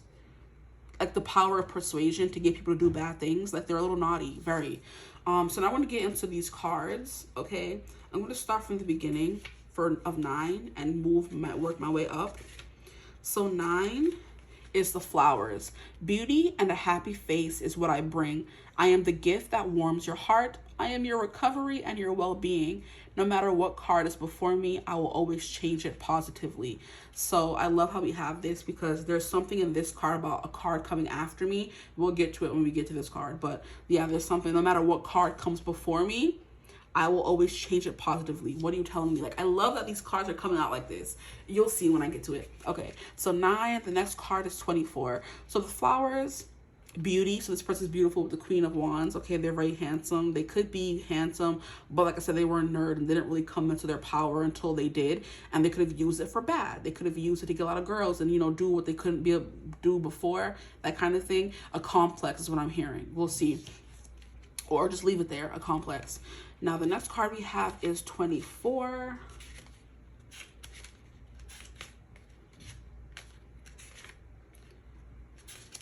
Bruh. Heart. 24 is the heart? Oh, yes, it is. The form of happiness and love is simply drawn in my shape. I am your feelings and emotions. I am your passions and devotions. Just make sure no bad cards are around to spoil this fondness and affection. There are no bad cards, honestly. I wouldn't say there are any bad cards. So period. To spoil this fondness and affection. This person's like very fond. They're a very affectionate kind of person. And I would say so because look how he's bringing her flowers. Yes, look, he's bringing her flowers and we have flowers. So this is someone who brings you flowers, who buys you flowers. How cute. Okay, after that we have 31. Verse 31. 31 is the sun. I am success. Hear me roar. I control your ego and charisma. I boost your confidence and courage. They do. They look good, even though they are nerdy. We have I bring your victory. I bring victory and glory, but be careful not to get too cocky or you will be burned by arrogance like Icarus. That could be that devil card there. Once they realized how attractive they actually were, they started using it for bad and they got burned really quickly. But this, I guess, this person in the middle is Icarus, be too close to the sun. Now, there was something I was saying about 6. No? Yes. The solar face as the moon that follows carries the essential nature of this card as a blessing, success, and big luck. In this card, we also see a scroll of time. As the sun marks the passing of hours, the shadow falls upon the number 6, a solar number. The sun shines and everything under its light grows. So I think this person's really good at making people feel like the center of their universe, the center of their world. I do feel like people who do that are essentially people who know what it's like to be kind of ignored. people who give people their undivided attention are usually people who know what it's like to be ignored by others. So they give people their full attention. Okay. But this is definitely someone who is successful, who is beautiful, who may be a little bit arrogant, that kind of vibe. Once they turn on that charm, it's hard to resist them, is the vibe that I'm getting. So they may seem unassuming until they turn on this devilish air, and then they get you. Yeah, so be careful of that. After 31, we have 33. And 33 is the key. Discoveries and solutions are my forte. So you have someone who comes up with solutions and discoveries, okay? So I do feel like there's a lot to be discovered about this person, definitely. You will find me in synchronicities, signs, and fate. They could believe in synchronicities, signs, and fate. When I land close to you, know that you have the means and the answers to what is troubling you. That is them. Discoveries, yeah, they're the smart person, they're the nerd, yeah. And I'm not saying nerd in a bad way. Don't even take it as that way, because I love being a nerd, y'all. I feel like I'm a nerd. I feel like anyone has the capability to be a nerd, because nerds to me are people who are very passionate and nerd out on things that they love, and they love learning. So this person loves learning, they love finding new discoveries, and they're going to take you on the ride for that as well. But yeah. And I mean, like, I feel like they are very in tune with the universe as well, because we have the sun here as well. And then the compass is going to be coming up in a few minutes. So it's kind of like they know where they're going. They have their map, or they have the destination set, and nothing's stopping them. If they have to make detours, come up with new ways to do something, they're good on the spot solver, because we did have discoveries and solutions. This is the person who's going to be discovering new things in their lifetime. The person who's finding a new way to do this. The person who's discovering AI. The person who's discovering the next best app. That's the kind of vibe this person is giving me. It's like an entrepreneur kind of person. And like I said, I don't think I said it, but this could be someone you've known from your childhood as well. When you were a teenager in high school, you may have overlooked them, and now they're coming through with this energy, maybe trying to get you back, not get you back as revenge, but they're trying to seduce you as revenge to show you that, hey, I'm that same guy that I was, or same girl that I was in high school, if that makes sense. Okay, shoot. We have, what else do we have? When I land close to you, know that you have the means and the answers to what is troubling you. So this person's always able to find the answers to what is troubling them, or what's troubling you in their relationship or connection. We have look to my right and point to what is, okay, look to my right, I point to what is highly important and what needs to be solved. So to the right of this is something that's highly important or needs to be solved. And this was something about, like, I forget what that's about, but hey, we can go back and read it now. So this 9 is highly important.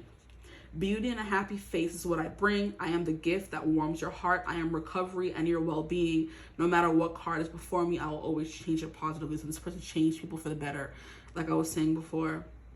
They could be in recovery, or they help you recover from something. This person could be end up being a teacher or a sponsor is what I'm hearing, or someone who doesn't have power but has like weight over you. Like they are the sponsor, they're the person that's head of the program, you work somewhere, they're the boss, you know, that kind of thing. Interesting. But then we have the last card, which is 42, and that is the compass. The compass. I am here to help you find your way. If there's a journey to be taken or a choice to be made, I can provide you with the directions and a path, so don't you stray. What are you saying? Like, it's come through all of them. This person has the key, they have the compass, they know where they're going and how to get there. And those are the people who end up most successful in life. Success coming through. This was like love and compassion and stuff like that. But there's something here about this person just, you know, winning at life. The lottery, essentially. Here we have the Ace of Pentacles, so someone you would be good settling down with, honestly. We have a Jack of Hearts, okay? So a Jack is kind of giving me Page of Cups, essentially, or like a mixture of a Knight and a Page. So someone who like wants to fall in love, someone who believes in love, someone who wants it. And like I'm saying that, and it's the heart. Exactly, this person's a lot of heart, you know? Here we have the Eight of Pentacles. They're a hard worker. They're going to help you fix your problems as well as their problems. And then here we have the Queen of Swords, you know. So this person is smart. This person is quick as a whip, and they help you solve your problems. As the Queen of Swords does, they do it in a very, I'd say the Queen is less intense, but in a different way than the King of Swords. So they do it in like a very feminine way, you know. They're not doing it in a way where I man, you woman, or I woman, you man. I can only do it this way, or I only know how to do it based on the gender. So for example, men can't cook because only women can cook. And it's like, if this person teaches you how to cook, oh, I know how to cook better because I'm a woman. They're not teaching it to you that way. They're teaching it to you in a way where you'll understand it and you'll retain it, and you'll know for the next time you'll have that lesson stored. So they're helping you become better people, teaching you different ways to do same things you've been doing, but better ways, you know, if that makes sense. They're a teacher is what I'm getting, a guide, because that's what job was as well. But they also have a sensitive side. They could be into, you know, poetry. They could be into music, that kind of thing, singing, writing, making books, stuff like that. Okay. But that's about it for this person. With that devil card coming out, there's something forbidden. I could have said that. Yeah, there could be something forbidden about this connection. I was saying something about a teacher or a sponsor and something like that. There could be something a little forbidden about this person and the connection you have, even school. So yeah, school is coming through with the Three of Pentacles. Or like, you know, boss, employee, that kind of thing. That always comes through in one reading. Look at y'all always with the forbidden. With the forbidden. Why? It's giving star-crossed lovers. Forbidden. We're not supposed to be together, but we feel so connected to each other, and you want this person so bad because they teach you new things and they expand your mind, and they're so mature. Why am I hearing, I'm so mature, I'm so mature, I might after this idea. It's my girlfriend, how did I get here? That song is coming through. Kill Bill, is that movie important to somebody here? Interesting.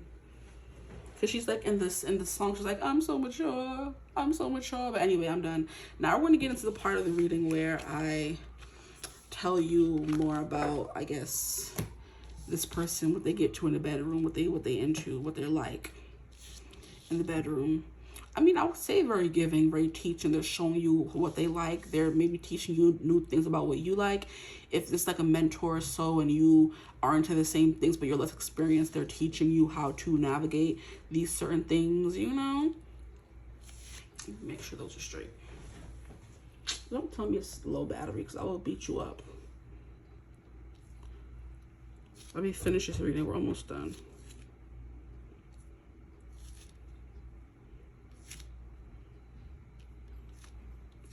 Okay. Yeah, this person's definitely going to talk you through it. It's a vibe that I'm getting from this person. And if you're a woman, you know what I'm talking about. You're getting someone that's going to talk you through it, okay? Someone's going to cook you a meal, make sure you're taken care of, all your needs are satisfied. They're very in tune with you. They're going to bring you flowers. They could be into scent, smell. It's something that's important to them, lighting candles or like trailing flowers over your body, something like that. Could be coming through. Let's get these cards back out and see what they're like. Scent and smell, direction, helping you find the key. Oh, I heard the key to your finish. So if you've never had one, this person is definitely talking you through it, guiding you through it. And then after they give it to you, look what we have at the bottom of the deck. Lovers. It's just giving this card as well. And they're intertwined the way these are intertwined. I love it. But even when they give it to you and bring it to you, they're definitely like talking you down from it. Okie dokie. Look at y'all. What kind of person are they? And then we have the the 10 of Pentacles, grounded energy. At home energy, feeling safe energy, but this is the 10 of Cups. What other cards do we have here? We have the Knight of Scythes, a lot of talking. Look at me as I'm saying, talking you through it, guiding you through it. And then here we have the 8 of Cups. This comes through in like 2 groups now. What is the issue?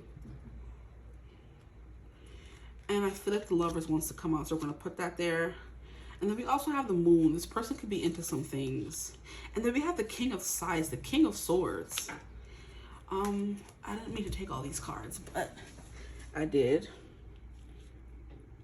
8 of Cups, a lot of water, a lot of fantasies is what I'm getting as well. Thinking a lot or getting you in your feelings. Okay, that's good. Let me move these down. Getting you in your feelings, which is the Moon as well, so that could definitely be a thing. Okay, that's better. 10 of Cups, complete emotional fulfillment, getting you there and not taking you back, child. Let me stop. Getting you there and taking you back, taking you on a journey, on a ride, essentially. And that's essentially what's happening in this 8 of Cups as well.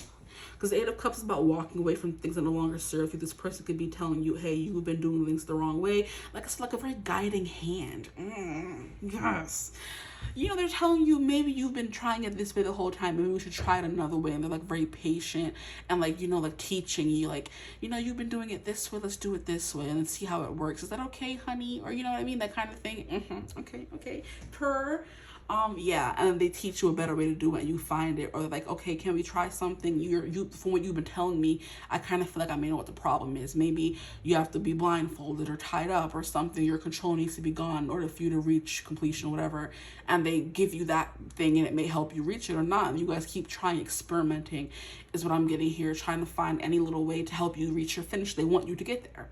They care. Yeah.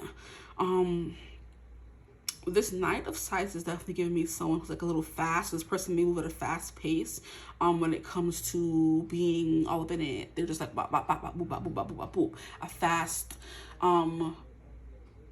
it's not thrust, but you know what they be doing. It'd be going fast. They move very fast, talk very fast, that kind of thing. Or get there fast, who knows. That could be a thing as well. But the Ten of Cups is definitely giving you feeling like completely satiated, satisfied. You're like your toes curling, you're just laying there like, yeah, I ain't mad at this. That kind of energy. I'm trying to remember who this is. I don't remember who this is from the movie. So not the movie, see, you guys might make a movie. Stop it. This person might be into that, making movies. I'm not familiar who this is from the show. But I said movie, child. And look at how we have the crystal ball. This person just has all the answers. They're telling you how to do it. What to do. This person could lead you. Like when you're asking what do you want, they're telling you how to please them. Stop it. Yeah, I'm gonna stop right now. And then we have the Eight of Cups. Yeah, moving away from things that no longer serve you and moving towards this Ten of Cups. The Eight of Cups is what you was doing before that wasn't working. Like, hey, keep doing things that you know don't work is insanity. We're gonna teach you a better way to do things. Come on, they're guiding you to a new way of doing things, you know? Anyway, this is also giving like transportation, doing things in public, in a car, on transportation, whatever. It doesn't have to be fully going through with the act, but it could be like doing teasing in a certain kind of way, you know, whispering naughty things in your ear, what they're gonna do to you later with this crystal ball, you know? Sure. Anyway, here we have the Lovers, hugging, a lot of embracing, a lot of being skin to skin, sweat. I'm hearing heavy breathing, that kind of thing. This person likes sensory play when it comes to sound. So they're whispering in your ear, they're telling you how beautiful you look, whatever. They're waxing poetry to you about what they want to do to you, what they're going to do next, and how they want you to respond to them, what they want you to do. Like, just stuff like that. I'm ready to go. Yeah, like just in tune. Look at how they're creating magic between the two of them, especially if there's two women. It's just like, you know what the other person wants because you are a woman yourself, which is a good thing about being with women. You know how to get the other person going. Okay, I'm not trying to be very gender specific. I hope I'm not being too, because we have a lot of women in these cards beside the Mayor, his think behind. Yeah, like a lot of women, like a sultriness to this person. If you're a woman who likes women, this person like very seductive, you know, whether they're a nerd, whether they're someone who's wearing all red, whether they're wearing their fairy dresses, whether they're wearing their gothic. Look, we have everybody showing up here. I think this is Willow. And she like turns, this is like, I've seen her in this outfit before, I feel like. So I think that's Willow, but like during like when she was in like her little witchy club in college, maybe her hair went all white. I'm not 100% sure, but I'm pretty sure that's Willow. Because that outfit looks familiar. So, and she keeps coming through because she came through the devil last time and things like someone who looks sweet and innocent, but they're really not when it comes to bedroom activities, okay? This person's kind of like giving me Shakira. And like Beyonce when she had her really curly, blonde, dark blonde, dirty blonde, brown hair in the beginning of her career. This person could look like that as well. Or if this is like a guy, since this could be like a mainly women on women pile, essentially. But if you are looking for a male, this is like very alternative, very gothic, very that kind of energy, you know, emo is what I'm getting. The whole gloves and the crop top and the, you know, pants, very cute. This is Faith, I believe. And she was very mysterious as well as a slayer because she was working with this fool, which is why they were by each other, I guess. But a man, like very suit wearing guys. They're wearing suits all the time. They could have gray hair or salt and pepper hair for some of you. I'm getting the vibe of glasses. Maybe some of them wear glasses, maybe some of them don't. But there's something here about them being on a podium, having something to say, which does play into the whole this person has like power, you know? If it's not them having specific power over you, it could be an age gap dynamic with the devil coming out. Something forbidden. This person's way older than you. This person, you're not supposed to be together because of that. Something along those lines. They have something to teach you. Okay. And I'm hearing Sarah Paulson and her person, her lover, wife, whatever. There's a big age gap there, but they just love each other so much, and they're like a good couple. They're couple goals. Yeah. I was just getting up to see the phone did not cut off again. Tell me low battery. You gonna let me finish my reading? How about that? What else can I tell you? Yeah, this person loves a good suit. They love dressing up. For if they're a guy, if they're a girl, they have a bunch of different aesthetics. Because there's so many different kinds of girls in the community, child. There's so many of them. And yeah, Willow and Tara were. And there's that one, what is it called? There's that one episode, the singing music episode, where they go home pretending they're looking for information on the bad guy, but they're going home to canoodle and fanoodle. And this is the same episode, honestly. They go from the park singing their little song, to going home, and they continue their song there, but as they're getting into the act of things, Tara starts floating when Willow is down there. So, you know, feeling like you're floating on air, you're like not even a corporeal person anymore. You're just all nothing, you know, you're all just spirit essentially. So, you know, that kind of thing, making you feel like your body, your spirit left your body. That's the kind of, you know, finishes they're giving you. Could be what they're teaching you, a way to finish deeper or better or more intense. You know what I mean? Anyway, yeah. Very juicy, very juicy. But they are a little mysterious. The Lover's card is giving you everything you need, honestly. This is also Gemini energy. So this person could kind of be like, I'm hearing a switch. You know, they could be dominant, but also submissive. You know, that split down the middle kind of thing. But they could be both, you know. Then we have the moon energy coming through here, where they're very mysterious, very emotion-filled. They're going to take you to the moon and back. Like you're going to be dazed, you know. Dazed and confused.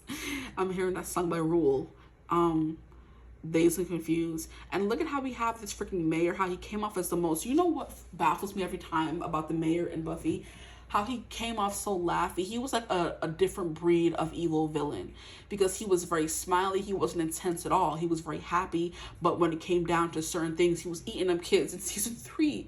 So this person like seems like, you know, goofy. They're always smiling. They're happy. They're unassuming. The most dangerous kind of villain. The one you would never suspect. The mayor, and sitting in the mayor's office. And it's bringing me to the whole freaking mayor. What's this guy's name? Eric Adams in New York, go get into trouble. We knew he was no good, honestly. But it's giving someone who's in power, who has all this like, what are you doing? Like, you look unassuming, but you out here eating kids. Anyway, eating is something that's coming through here. They're gonna eat it good. Eat it good. They're eater. They're eater. And look at how they're smiling. They're older. They're cherubic. They're just like, oh, I'm unassuming. And they're eating it. They're making you come out of your body. They're making you just, child, complete utter satisfaction is what I'm getting from this person. But yeah. And the moon, it's like this person has like a dark side to them. They're into some things. You know what I mean? I can't tell you exactly what it is, but I can guess, but I'm not going to. You guys feel that out yourself. But there's like a darkness, you know? I just keep looking at the mayor. Okay, sir. But yeah, they smile on your face, but they surprising you with their vigor, what they're like, their prowess. You think, oh, this person's older, or they're not the most attractive person around, or not what I would usually go for. They're not that experienced. Oh, let them show you. They're gonna show you. Okay. Now we're moving on. I'm moving on now.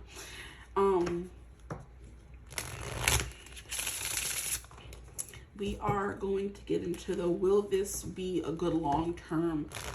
Does it have long-term potential? Okay. At the bottom of the deck, we have love language, gift giving. So this person, one of their love languages could be gift giving. Tokens of reciprocity, hold cherished memories. Let me make sure we're still filming. Yes, we are. I'm scared it's going to cut off. Now, for group 4s, please, their person. Is there long-term potential here? What else do we need to know? We have honest communication. So this person's going to be very honest and upfront with you about what they want with you or what they expect from this connection. Expect a heart-to-heart conversation. This person is very much into heart-to-heart conversations, which is why things go so well in the bedroom, because they get to know you as a person. They wind and dine you. They romance you. They give you a key to their place, maybe. The key of the castle. There could be something about cages, because I know some people are into that when it comes to the bedroom. Being into cages, that could be something like confirmation for somebody. And they could give you the key to their cage, the key to their kingdom, something like that. It's like a lot of thing about being like you're happy ever after you finally find the person that makes you finish or do things, and you know. And look, this person outside, he's seducing her, sir. Here we have physical connection. I think that would be out of the frame. I'm not 100% sure, so we'll put it here. Physical connection, the sacred union of bodies, two becoming one. That's literally what I was saying with the Lovers. And the Ten of Cups as well. Two becoming one. Here we have rekindle. So this could be someone you already know, someone you've been with in the past. And that's that Six of Cups energy that I was talking about in the beginning. So for some of you, this is someone you've already know or you have a past with. Okay, this card flew over. We have love language, physical touch, physical connection, physical touch. A lot of spicy energies here with the Devil. This is the only group the Devil card came out with, and the who this person is. They can be very high libido. I'm trying to find a generic way to say that. We have tease, and I did say this person could be a tease. I was saying that was a Knight of Side. They tell you little things they're gonna do when you're outside. They're seducing you already. You haven't even made it inside yet. You're just like, excuse me, sir or ma'am. We have lasting love. We have this is your true love. Wow. So this could definitely last, and that's even, right? No more cards for me. And we have self-love. Love yourself first. This person could like watching you do these things, you know, do stuff to yourself. I'm so mature. I'm so mature. This person's very mature. And we have our confirmation with the mayor here. They could have, you know, like I said, salt and pepper. They like to wear suits, red ties. It's giving. They could like to tie you up with their ties. And there's somebody that I know who wears funky ties. So this could be a confirmation for somebody. This person wears funky ties, you know, with different patterns on them, to add some, you know, differentiate themselves from everybody else. We have engagement. Your love life is ascending to a higher level of commitment. What else can you tell us? So it's like giving, yeah, there's long-term potential here. If you want it, is the question. I mean, is the thing about it if you want it. But yeah, very well-dressed individual. They always look good, because no matter what these people are looking like in these cards, they're well put together. And that's that sun energy coming through. They're attractive. They have that appeal to them. We have a few coming out. We have reconciliation. So we have someone from your past is returning to your life. So for some of you, this is someone from your past. It's not going to resonate for everyone. I'm hearing this person has devilish eyes. Like, and I mean it in the good way. Like, their eyes tease. Their eyes speak volumes. They could tease you with their eyes. Or they just have very beautiful eyes that grab a hold of you and never let go. Okay, relax. Here we have keep an open mind. Your soulmate may differ from your usual type and expectations. That's what I was saying about them looking kind of nerdy and you thinking, oh no, then they turn on the charm. It's like, oh no, in the good way. Here we have retreat. It's time to disconnect from the world. Interesting. That could be important for both of you, to disconnect from reality or disconnect from the world, to like, you know, let me see how much space I have. How about that? I have a little bit more space, I think. If I move this over more to fit all these cards. Okay, this can fit there. And then this will come down here. And then this will come over here. This will come over here. Because there's more cards, they gotta fit. And they gonna fit. How about that? Okay. We have flirt, so a lot of flirting. We have give your relationship a chance. That's what that keep open mind. It's giving that you may not want to give this person a chance because you think they're not your type, but you will. And they will surprise you. They'll blow your socks off. Blow all your other past people out the water. But you have to give it a chance to work on it. Now, the last card we have is unrequited love. Wow, this can be a connection where this person has been wanting you. That's what I was saying. Oh my gosh, yes. This could be someone that you've rejected before, like I said, in high school, and they may come back around and they're successful and they wear suits and they're dapper and all kinds of stuff, and now they kind of want to show you what you were missing, essentially, you know? Like, oh, this is what you turned down. Are you regretting it now? You know? I'm successful, I have money, I look good, I wear the best of the best, that kind of thing, and now you want me, I bet. And you may not even recognize them at first. Like, who are you? And they're like, oh, I'm so-and-so. You're like, what? You know? No, that doesn't work. We're putting you back there. That's what I'm getting for this person. But there is not enough attraction or chemistry to keep this relationship going. I feel like everything else kind of reneges that. But I mean, I guess maybe before you may think that until you actually get to know them a little bit more. Maybe. Because I'm feeling attraction between y'all, child. I'm feeling it and I'm not even in it. But it may be something you decide is not enough for you when you leave. That could be something as well. Who knows? But flirt. Extend your heart-lighted energies to others. Reconciliation from someone for your past returning. An old flame returns. Wow. Rekindling. Yeah, there's some for some of y'all. It's not for everybody. A tender touch means so much. A tease. The energy is fun, lighthearted, but uncertain. And engagement. Your love life is ascending to a higher level of commitment. Okay, I'm gonna leave the reading right there. It's giving like someone you may have known from high school or college, and they were nerdy. You turned them down. It's even here, and to give your relationship a chance. Sis is turning her head away from him, but he's still holding her close. So yeah. But I hope this reading resonated. If it did, feel free to like, comment, and subscribe. Join the tribe. We'd love to have you. If you would ever like to book a personal reading with me, you could always get in contact with me. It's my email in the description box below. But I hope you're having a beautiful, wonderful day whenever you watch this reading. And as always, I will see you gorgeous people in the next one. Bye.